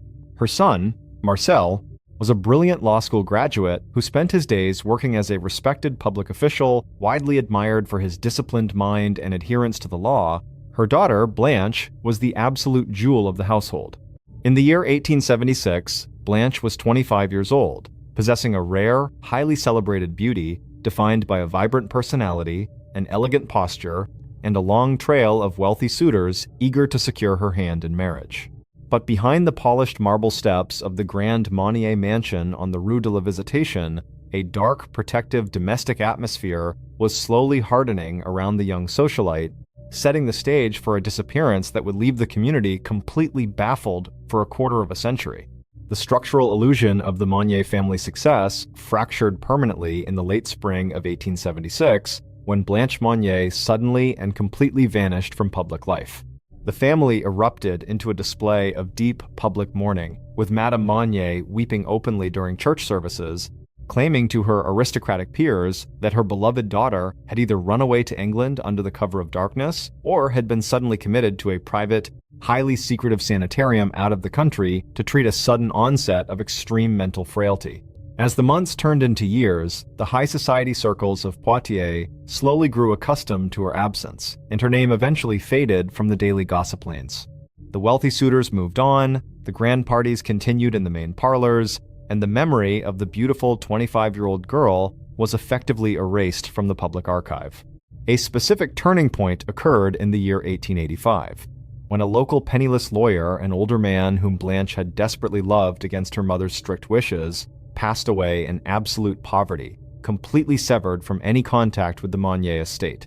For the next 16 years, the grand mansion on the Rue de la Visitation remained an undisputed monument to aristocratic dignity, holding its dark secret in absolute silence. The true nature of the anomaly did not surface until May 22nd in the year 1901. The transition from a historic family legacy to an active, shocking crime scene began at the office of the Attorney General in Paris.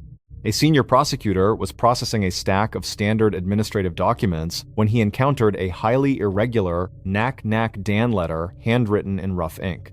The note read with a chilling simplicity, warning the government that a horrific event was actively occurring within the walls of the Monnier estate. It claimed that a woman was being systematically starved and held captive inside a locked gallows room, living in total sensory deprivation for 25 years while the family hosted high society tea parties on the ground floor.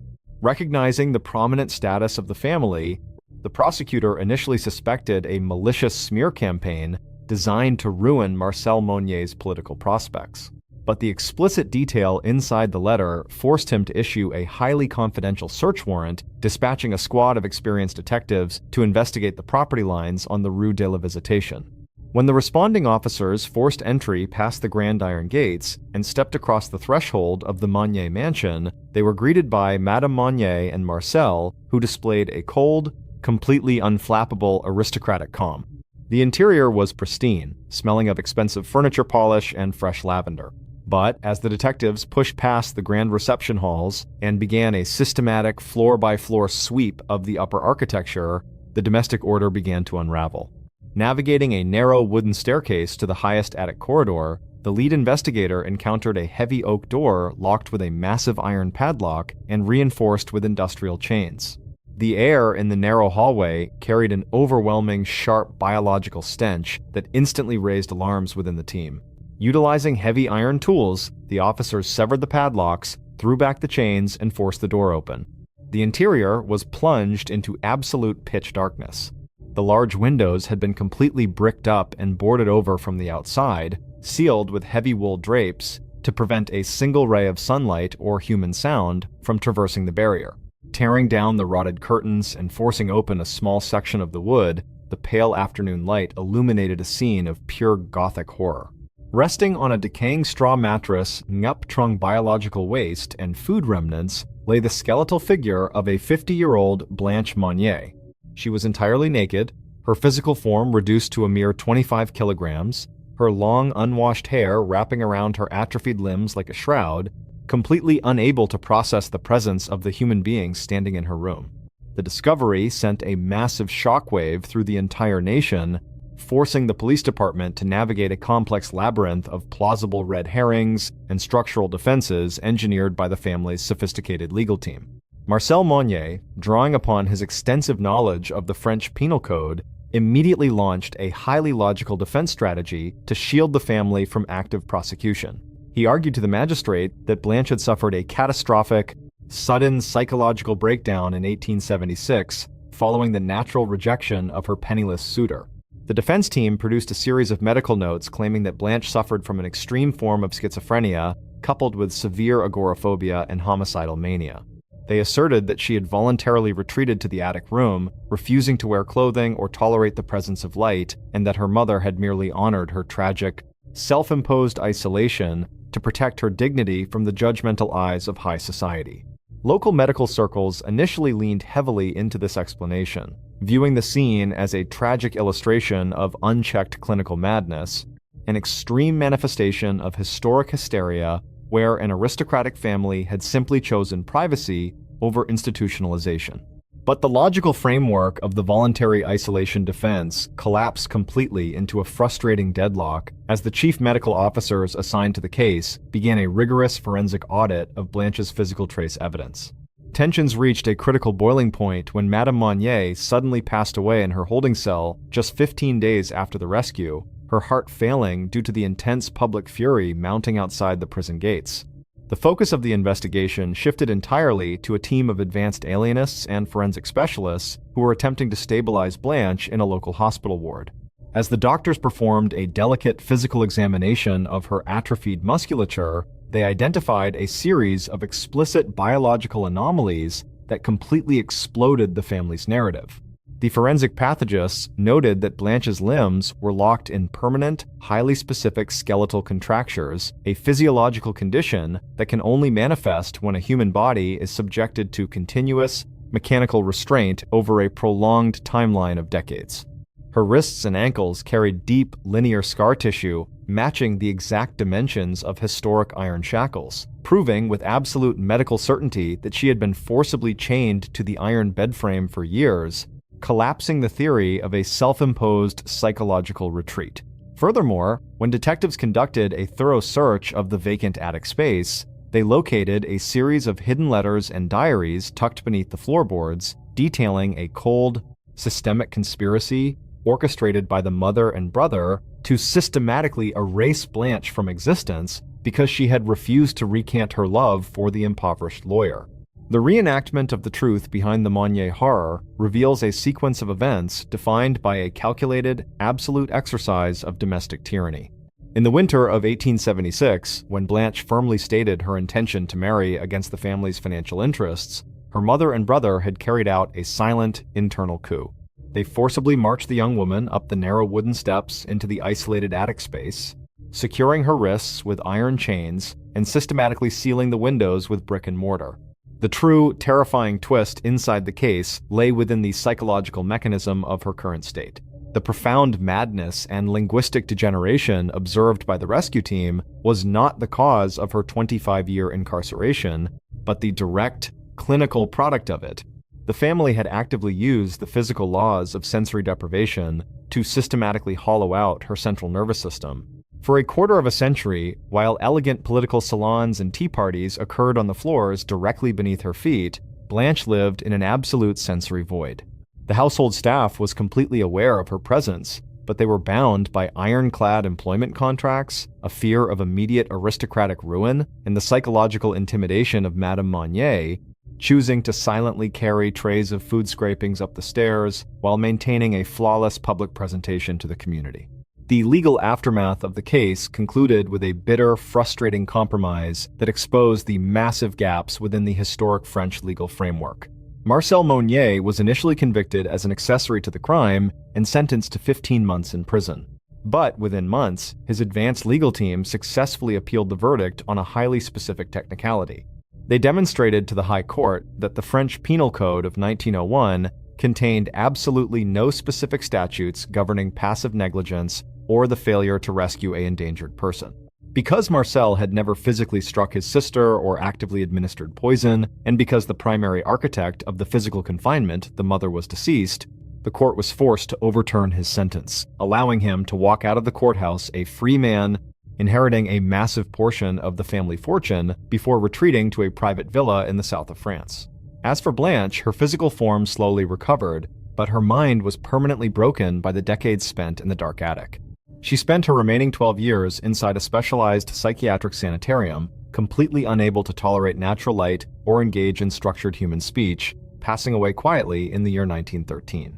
The Monnier mansion on the Rue de la Visitation stands to this day, a silent, beautiful facade that serves as a permanent, Gothic monument to the terrifying limits of familial cruelty, a cold reminder that the most absolute prisons are not constructed by the forces of nature, but are built piece by piece behind the closed doors of our own homes. The profound sensory deprivation that erased the mind of that beautiful French socialite demonstrates how a calculated domestic conspiracy can turn a familiar home into a theater of clinical horror. But as we leave the elegant estates of Old World Europe and cross back over the Atlantic to the stifling, hot summer streets of late 19th century Massachusetts, we find that a wealthy property owner and his wife can fall victim to a completely different kind of domestic trap. One where a calculated predator turns to a brutal physical assault only after a quiet, premeditated attempt at chemical poisoning fails to clear the room. The profound sensory deprivation that erased the mind of that beautiful French socialite demonstrates how a calculated domestic conspiracy can turn a familiar home into a theater of clinical horror. But as we leave the elegant estates of Old World Europe and cross back over the Atlantic Ocean to the stifling, hot summer streets of late 19th century Massachusetts, we find that a wealthy property owner and his wife can fall victim to a completely different kind of domestic trap. One where a calculated predator turns to a brutal physical assault only after a quiet, premeditated attempt at chemical poisoning fails to clear the room. The industrial city of Fall River, Massachusetts, in the month of August in the year 1892, was a bustling powerhouse of textile manufacturing, defined by its massive stone cotton mills, crowded immigrant tenements, and a strict, unyielding New England social hierarchy. The community was starkly divided between the wealthy mill owners who lived in grand, breezy Victorian mansions on the high hill, and the thousands of working-class laborers who operated the heavy machinery in the smoky flats below. Within this environment of rigid economic stratification lived the Borden family, whose daily existence was anchored by a profound social contradiction. Andrew Borden was one of the wealthiest property owners in the entire region, a member of the board of directors for multiple local banks, and a major stakeholder in the textile industry. He was a man worth nearly $500,000, the modern equivalent of several million, yet his personal habits were governed by an extreme, almost pathological penury. Rather than constructing a fashionable estate on the hill to reflect his immense status, Andrew insisted on housing his family in a modest, narrow, and exceptionally cramped wood frame residence located at 92 2nd Street, positioned right in the noisy, hot center of the commercial district. The physical conditions inside the home were deliberately claustrophobic. Despite his massive wealth, Andrew refused to install modern luxuries such as gas lighting or indoor plumbing, forcing his household to live under an outdated system of oil lamps and outdoor water pumps to save a few pennies on the monthly utility bills. This stifling domestic environment was thick with a deep-seated sense of internal friction and resentment that had been quietly building for years. Following the passing of his first wife, Andrew had entered into a secondary marriage with a woman named Abby Gray, a choice that created a permanent, bitter rift between himself and his two adult daughters, Emma and Lizzie. In the year 1892, Lizzie Borden was 32 years old, unmarried, and completely dependent on her father's strict allowance. She was a woman who possessed a quiet, intensely proud demeanor, moving within local church circles and charitable organizations, but behind her respectable public facade lay a deep resentment toward her stepmother, whom she and Emma openly accused of manipulating Andrew to secure the family fortune for her own relatives. The household had degenerated into a silent Cold War, where the daughters routinely refused to consume their meals at the same table as their parents, choosing instead to stay locked in their small upstairs bedrooms, navigating a landscape of constant property disputes, changing wills, and whispered arguments over the future architecture of the family wealth. The fragile domestic truce on 2nd Street fractured permanently on the morning of August 4th, 1892, under a sky that brought a wave of historic, suffocating summer heat to the region. The day began not with an explosion of dynamic violence, but with a strange, heavy cloud of physical illness that had systematically swept through the household over the previous 48 hours. On the morning of August 3rd, both Andrew and Abby had woken up experiencing violent abdominal distress, severe vomiting, and profound physical weakness. Abby was so thoroughly convinced that they were targets of intentional malice that she had frantically run across the street to consult with the family physician, Dr. Bowen, claiming that someone had deliberately contaminated their food supplies. Andrew, displaying his typical stubborn arrogance, had aggressively dismissed her fears, shouting at the doctor that the household was merely suffering from a bad batch of baker's meat or milk that had spoiled in the intense summer heat. The morning of August 4th initially appeared to follow a standard, quiet routine. Emma Borden was away visiting friends out of town, leaving Lizzie, her parents, and the family's 26-year-old Irish maid, Bridget Sullivan, inside the cramped residence. At approximately 9 o'clock, Abby Borden navigated the narrow staircase to the second-floor guest room to change the pillowcases and arrange the bed sheets for an incoming visitor. That would be the final time she was ever seen alive. Shortly thereafter, Andrew Borden walked downtown to attend to his banking business, leaving Lizzie and Bridget alone on the ground floor. The heat inside the wood-frame house was oppressive, and Bridget, feeling significantly weakened by the ongoing stomach ailment, was instructed to wash the exterior window panes before climbing the back stairs to her small attic bedroom to rest. At approximately 10:45, Andrew returned to 2nd Street early, feeling thoroughly exhausted and unwell from his walk through the stifling heat. Lizzie greeted her father at the entrance, locked the heavy front door behind him, and advised him to rest on the long horsehair sofa in the sitting room. The peace of the neighborhood shattered completely at 11 o'clock when a frantic scream from the ground floor echoed into the street. Bridget Sullivan was startled awake in her attic room by Lizzie's voice, shouting up the stairwell, telling her to come down immediately because someone had entered the house and killed her father. Bridget rushed down the steps to find Lizzie standing near the back screen door, her demeanor shockingly calm and controlled. Entering the dim sitting room, they encountered a scene of pure forensic horror. Andrew Borden was slumped on his side on the sofa, his head resting naturally on a pillow, but his skull and facial features had been completely obliterated by a systematic application of extreme blunt force trauma. The force of the assault was so catastrophic that his left eye had been cleanly severed in half, and the surrounding bone architecture had been entirely pulverized into the cushions. Within minutes, Dr. Bowen and neighbors swarmed the parlor, and as the initial wave of confusion settled, a localized search of the upper floors was executed. Navigating the dark corridor to the second-floor guest room, the search party discovered the lifeless form of Abby Borden lying face down between the bed and the bureau, her cranium systematically crushed by 19 consecutive impacts from a heavy, sharp instrument. The physical trace evidence confirmed that she had been killed nearly 90 minutes before her husband, turning the compact suburban home into an elite logistical puzzle for the local authorities. The preliminary investigation executed by the Fall River Police Department immediately ran into an absolute brick wall of logical contradictions, sending the amateur detectives down a labyrinth of highly plausible red herrings. Because the home was located in the center of a busy commercial street, early theories targeted an external intruder, a vengeful, disgruntled tenant who had allegedly been seen arguing with Andrew over property lines earlier that week, or a mysterious Portuguese farmhand who had reportedly come to the back door looking for work on the morning of the crime. Officers launched a massive sweep of the surrounding alleys, searching local immigrant tenements and questioning transient laborers at the railway depot. But this external suspect theory collapsed completely when a physical audit of the property lines confirmed that there were absolutely no signs of forced entry anywhere along the structure.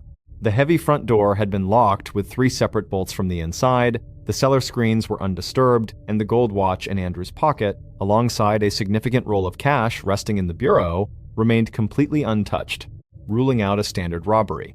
The focus of the entire homicide bureau systematically converged upon Lizzie Borden. Her physical behavior during the initial hours of the crisis was a source of massive suspicion for the seasoned detectives. She shed absolutely no tears, displayed a cold, detached emotional equilibrium, and her specific alibi for the exact window of the murders shifted continuously during successive interviews. First, she claimed she had been in the kitchen matching piecework fabric. Then, she asserted she had traveled out to the boiling hot barn loft to search for a piece of lead weight to construct fishing sinkers. And finally, she claimed she had merely been eating pears in the yard while the killer systematically entered the parlor to execute her father. The case grew exponentially more scandalous when, a few days after the double homicide, a close family friend caught Lizzie standing over the kitchen stove, systematically tearing apart and burning a blue corduroy dress, with Lizzie claiming to the witness that she was destroying the garment purely because it had become heavily stained with brown paint. The legal crisis reached a critical turning point in June of 1893, when Lizzie Borden stood trial for her life in a packed, sensationalized courtroom. It was widely considered the trial of the century, dominating front-page headlines across the United States. But as the prosecution presented its circumstantial narrative, they encountered an absolute, insurmountable forensic deadlock. Despite her clear financial motives and her shifting timelines, the state could never produce a single piece of direct physical evidence to connect her to the dynamic mechanics of the crime. Forensic technicians had searched the entire property lines, but they could find no trace of blood spatter on any of her remaining garments, which was a logical impossibility given the high-velocity spatter that covered the walls of the parlor. Furthermore, while police had recovered a small hatchet from the deep ash pit in the cellar, the handle had been cleanly snapped off, and the metal head was coated in uniform industrial dust, making it impossible for the medical experts to definitively match the blade margins to the unique bone fractures on the victims' craniums. Lacking a weapon and direct physical proof, the jury returned a verdict of not guilty, allowing Lizzie to walk out of the courthouse a free woman. But the initial hypothesis of a simple, sudden explosion of domestic rage collapses completely into a terrifying new landscape of premeditated malice. When modern medical historians and forensic experts re-examine the classified toxicology data and the original autopsy, results of the victim's digestive tracts. The true twist behind the Fall River Tharm-Sat reveals that the physical assault with the hatchet on August 4th was not the primary plan. It was merely a frantic, desperate cleanup operation executed to hide a completely different kind of crime. The historical reconstruction of the week confirms that on the morning of August 2nd, Lizzie Borden had walked into a local pharmacy on Main Street, explicitly attempting to purchase a significant quantity of prussic acid, a highly lethal, fast-acting chemical poison, claiming to the pharmacist that she required the chemical to clean a sealskin cape. The pharmacist, adhering strictly to regional regulations, flatly refused the sale without a professional prescription. Thwarted but entirely unyielding in her design, the predator turned to a secondary, readily available chemical toxin, arsenic, a tasteless, odorless substance that she systematically introduced into the family's morning mutton broth over consecutive days. This premeditated chemical plot was the direct source of the violent, agonizing physical illness that tore through the household on the morning of August 3rd, driving Abby to run to Dr. Bowen in fear for her life. The reenactment of the final sequence of events on August 4th highlights an extraordinary biological defense mechanism that forced the killer's hand.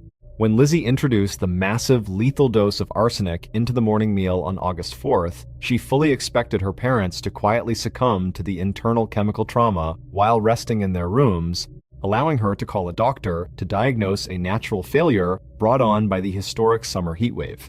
But the human stomach operates under its own physical laws of self-preservation. Because the concentration of the poison inside the spoiled mutton broth was so exceptionally high, it triggered an immediate, hyperacute rejection reflex within the victim's digestive tracts. Their systems automatically revolted, causing them to violently vomit up the entire lethal dose before the toxic compounds could be absorbed into their bloodstreams or vital organs. Realizing that her sophisticated chemical plan had completely failed and that Andrew had returned home early to rest, Lizzie was caught in a terrifying logistical trap. At any moment, a professional physician would arrive to examine the family, perform a basic diagnostic assessment, and instantly identify the symptoms of intentional arsenic poisoning, a development that would lead straight to her immediate arrest and execution. Backed into a corner by her own failure, the predator had only minutes to act. She waited until her stepmother climbed the stairs to the guest room, retrieved a heavy kitchen hatchet, and delivered a catastrophic series of blows to her cranium from behind. 90 minutes later, as her father slept on the sofa, she repeated the mechanical process, systematically pulverizing the cranial bone structures and face. The sheer, overwhelming violence of the blunt force trauma was not driven by pure emotion, but by a calculated forensic strategy. She completely destroyed the craniums and internal features to ensure that when a post-mortem examination occurred, the sheer physical destruction of the tissue would completely mask any lingering traces of chemical poisoning inside the bodies, utilizing an explosion of raw physical violence to erase the evidence of a slow, failed assassination plot. The historical aftermath of the Borden murders concluded with a long, silent epilogue of absolute social isolation. Following her acquittal, Lizzie and Emma inherited the entirety of Andrew's massive property empire, instantly transforming them into independent, wealthy women. They immediately abandoned the cramped, hated house on 2nd Street and purchased a grand, multi-room Victorian mansion on the high hill, which Lizzie named Maplecroft. But the community of Fall River never accepted the verdict of the court. Lizzie was subjected to an absolute, permanent social shunning. Her name transformed into a dark nursery rhyme whispered by local children along the avenues. Emma eventually packed her belongings and moved away following a mysterious private argument in 1905, leaving Lizzie to live out her remaining decades in absolute seclusion inside her grand house, surrounded only by a staff of paid servants, before passing away quietly in the year 1927. The wood frame house at 92 2nd Street stands to this day, operated as a bed and breakfast where tourists sleep in the exact rooms where the tragedy occurred. It remains a permanent, chilling monument to the limits of circumstantial justice, a stark reminder that behind a respectable mid-century facade, a highly structured intellect can turn to the rawest tools of physical destruction to protect its dark secrets from the light of day.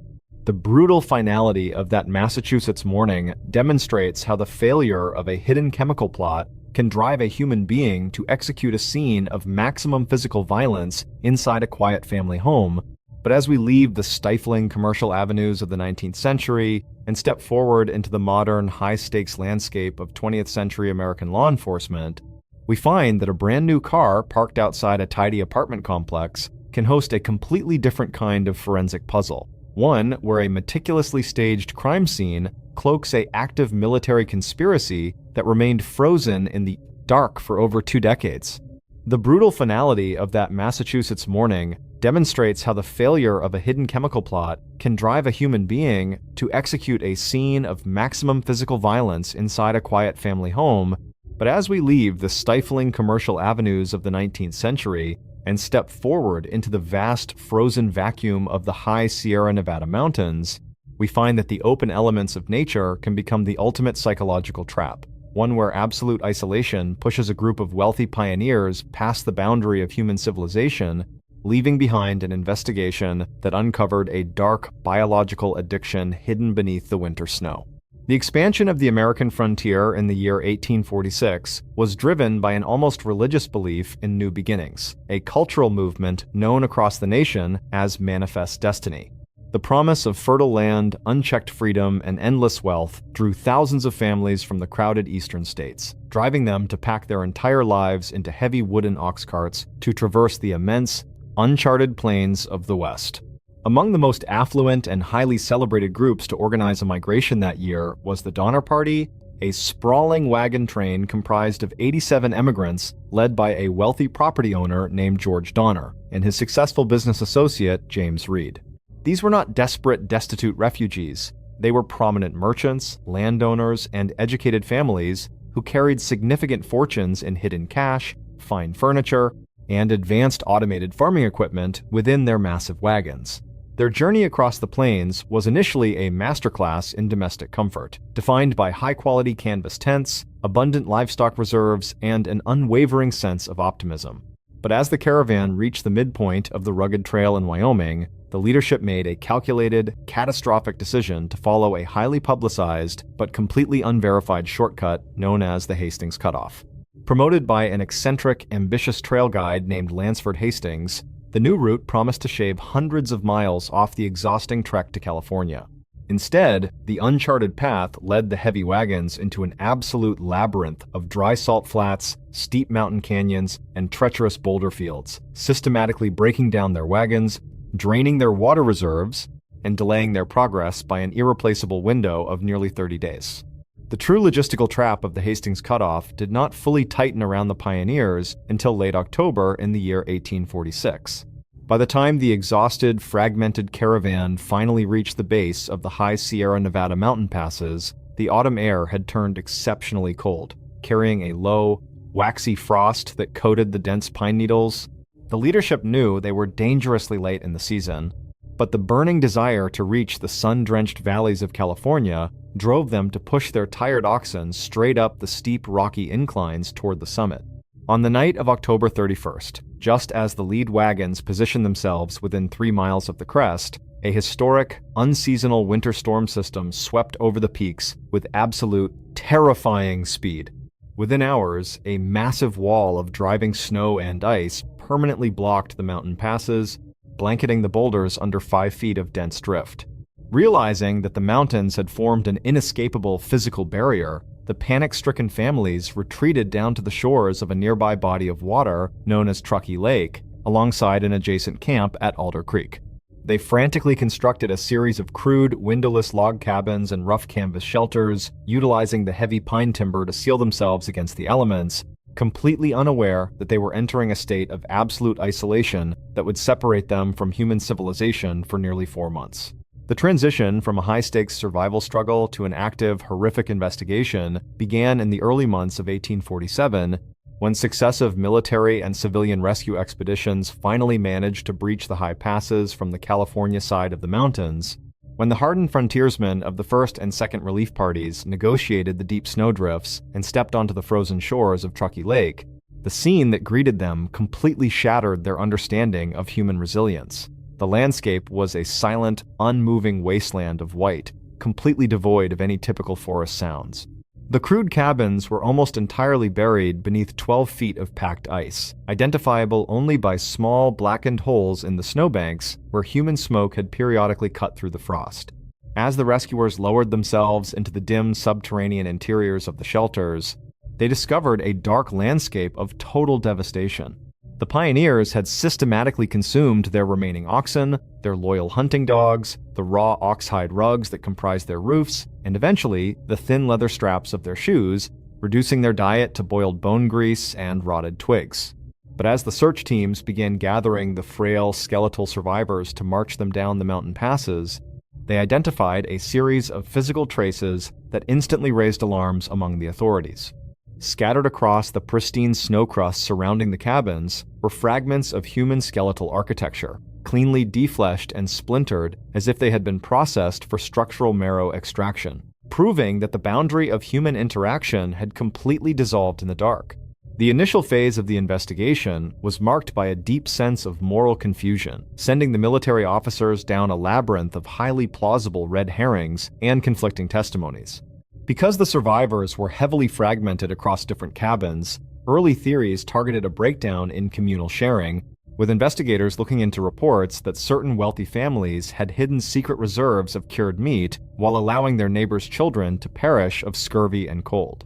Rescuers initially assumed that the human remains found on the snow surface were merely the tragic result of respectful post-mortem burials that had been subsequently dug up and disturbed by wild mountain predators, such as grizzly bears or pine martens, looking for resources in the harsh winter environment. This explanation seemed highly logical to the early military authorities, as it shielded these surviving pioneers from immediate criminal focus. Homicide teams and frontier scouts spent days auditing the remaining currency bags, interviewing the traumatized children, and mapping out the dates of mortality inside the camps to determine if a systematic, predatory active harm had occurred before the arrival of the relief teams.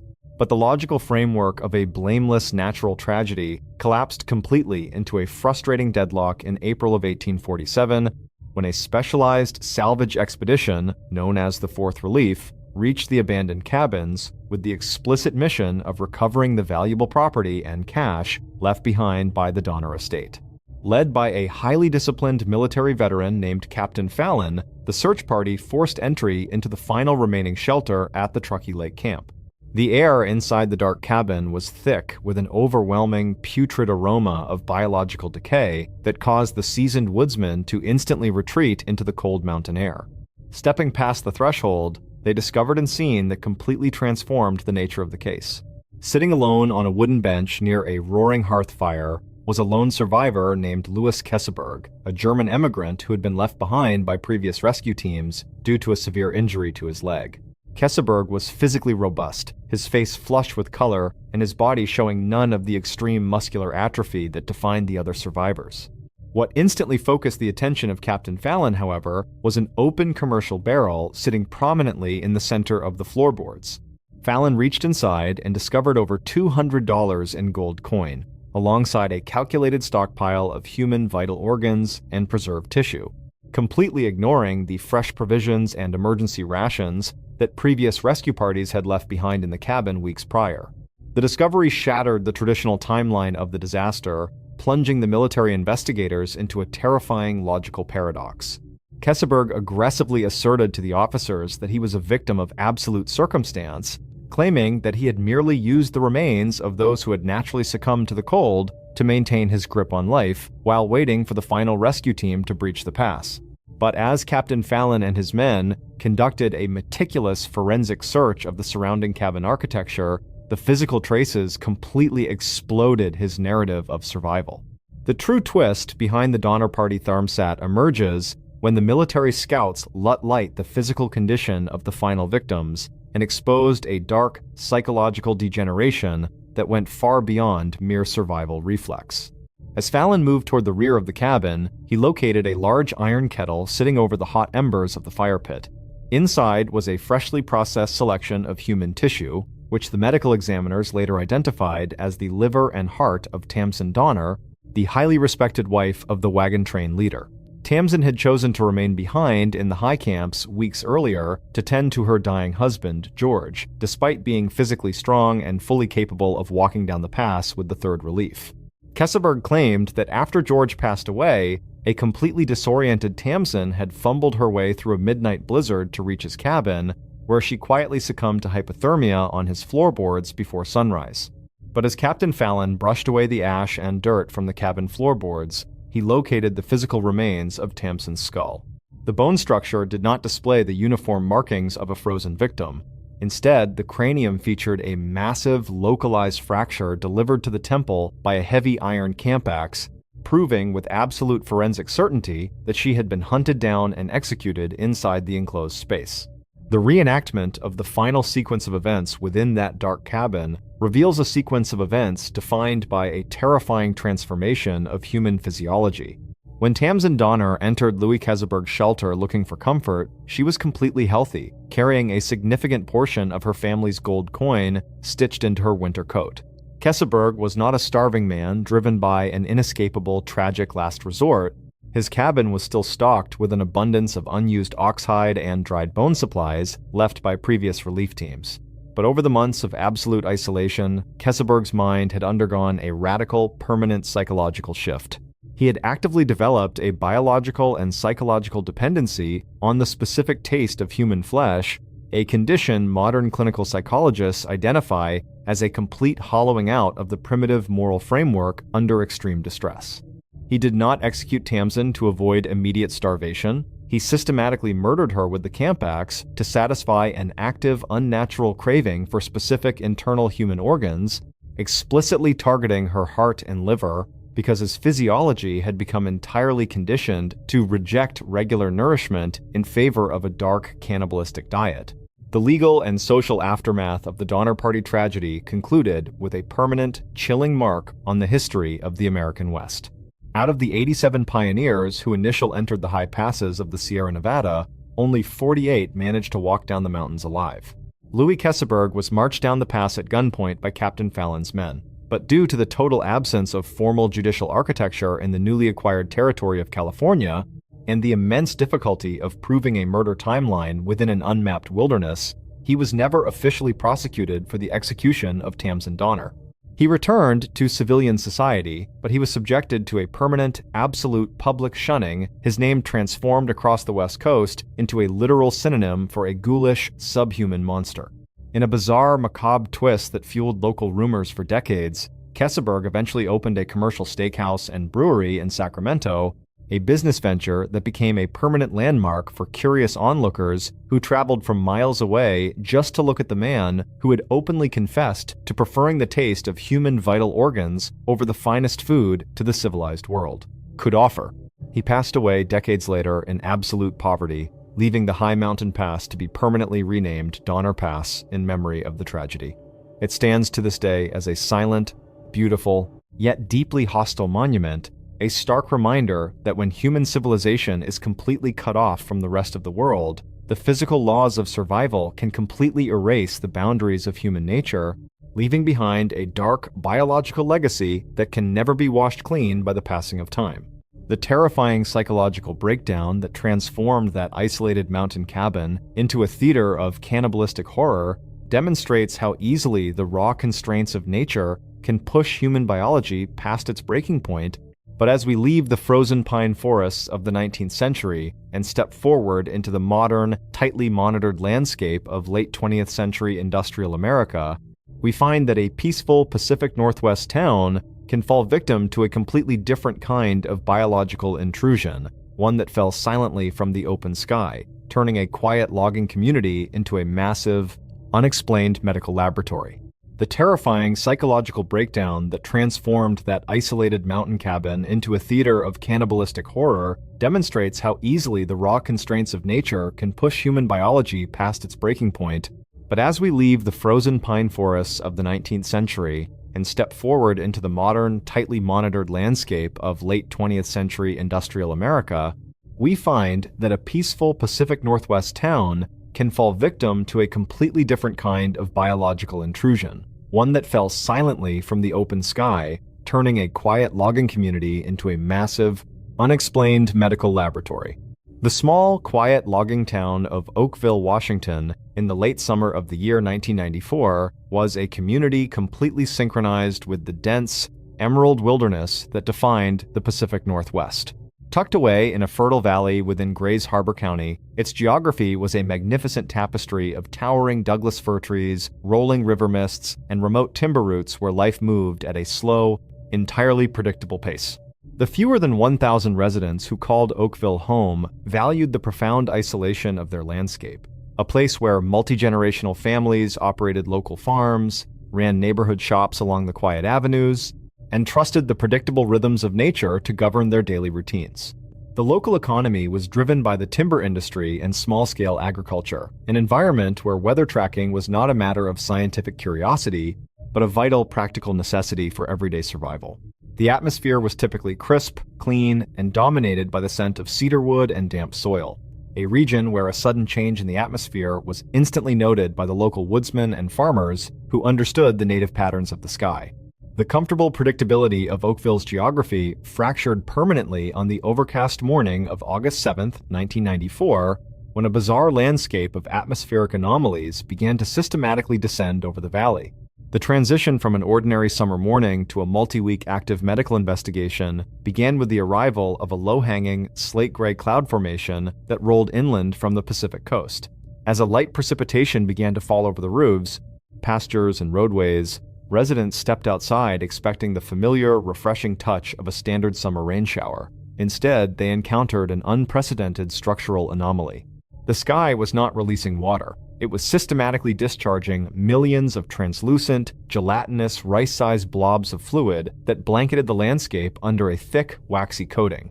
A local resident named Sonny Barclift was among the first to examine the material, noting that the substance possessed an eerie, elastic structural integrity that resisted standard evaporation. Within 24 hours of the initial downpour, the local medical infrastructure collapsed under a sudden, devastating epidemic. The town's small clinic was instantly flooded with dozens of residents suffering from an identical, acute central nervous system crisis defined by severe respiratory distress, profound inner ear vertigo, extreme neurological disorientation, and violent, uncontrollable nausea. Simultaneously, a dark cloud of panic settled over the agricultural community as domestic pets, backyard poultry, and heavy farm livestock began to experience acute respiratory failure, passing away in high numbers within days of making physical contact with the gelatinous grass. Faced with an unprecedented environmental and biological crisis inside a peaceful community, local emergency management personnel and environmental officers immediately launched a systematic investigation, tracking a series of highly plausible red herrings that led them down a labyrinth of dead ends. The initial hypothesis, formulated by regional public health officials, targeted a catastrophic chemical spill from a commercial transport vehicle or a high-capacity industrial cargo line passing along the nearby state highways. Investigators hypothesized that a private carrier had illegally vented a massive reserve of synthetic polymer waste or industrial cleaning solvents into the lower atmosphere, creating a toxic aerosol system that had condensed over the Oakville Valley. Homicide teams and state investigators spent days auditing regional shipping manifests, interviewing long-haul commercial drivers, and inspecting manufacturing facilities in neighboring counties for any signs of a structural fluid containment failure. When chemical testing on the soil surface failed to detect any known industrial toxins, authorities pivoted to a secondary environmental explanation. They hypothesized that a rare, hyperacute toxic algae bloom had occurred within the shallow coastal waters of the Pacific Shelf, and that a unique, localized low-pressure weather matrix had systematically vacuumed the biological matter into the upper atmosphere, carrying it inland before depositing the organic sludge over the logging town as a rare meteorological fluke. The investigation eventually slid into a complete, frustrating deadlock as the traditional methodologies of environmental science began to entirely collapse under the weight of a repeating cycle. The algae bloom theory was officially ruled out by marine biologists, and the chemical transport audits yielded absolutely no operational discrepancies. Yet the sky above Oakville continued to systematically release successive waves of the gelatinous precipitation, a total of 6 separate times over a strict 3-week window. The true turning point in the case arrived when Sonny Barclift, whose own mother had been hospitalized in a state of profound neurological delirium and respiratory distress following the downpours, made a calculated decision to bypass the stalled local bureaucracy. Utilizing a sterile glass container, she systematically collected a pristine, untampered sample of the translucent blobs directly from the surface of her property lines and transported the biological material to an independent laboratory facility, alongside senior microbiologists at the Washington State Department of Ecology. As the laboratory technicians adjusted the focus on their high-resolution optical microscopes and began a rigorous structural processing of the gelatinous matrix, the initial profile of a simple chemical spill or an environmental fluke completely dissolved, replaced by a terrifying new biological reality. The senior microbiologist, David Little, noted that the substance was not a synthetic compound, a plastic derivative, or a localized industrial residue. It was a complex, highly organized biological matrix containing 2 distinct strains of living, multiplying bacteria. One of these strains was identified as a common cellular structure native to the human digestive system, a development that instantly turned the case into an active hunt for a human source. But the true, reality-shattering anomaly occurred when the pathologists completed a deep cellular sequencing of the translucent gel. Hidden within the waxy material were millions of fully formed, active human white blood cells. The physical data presented an absolute logical paradox. The clouds above a remote Washington logging community were systematically raining down complex cellular tissue directly tied to the internal defense mechanisms of the human body. The reenactment of the truth behind the Oakville toxic rain phenomenon shifts the focus away from a random environmental accident and places it squarely within the dark realm of classified military experimentation and biological warfare research. Throughout the early 1990s, defense contract groups and specialized sections of the United States Armed Forces were actively researching modern methodologies to disperse aerosolized biological agents over vast geographic areas without alerting target populations. To track the delivery, efficiency, and environmental drift of these invisible agents under realistic atmospheric conditions, researchers required a benign biological simulate, a medium that could mirror the weight, density, and persistence of an active pathogen while remaining stable in the lower atmosphere.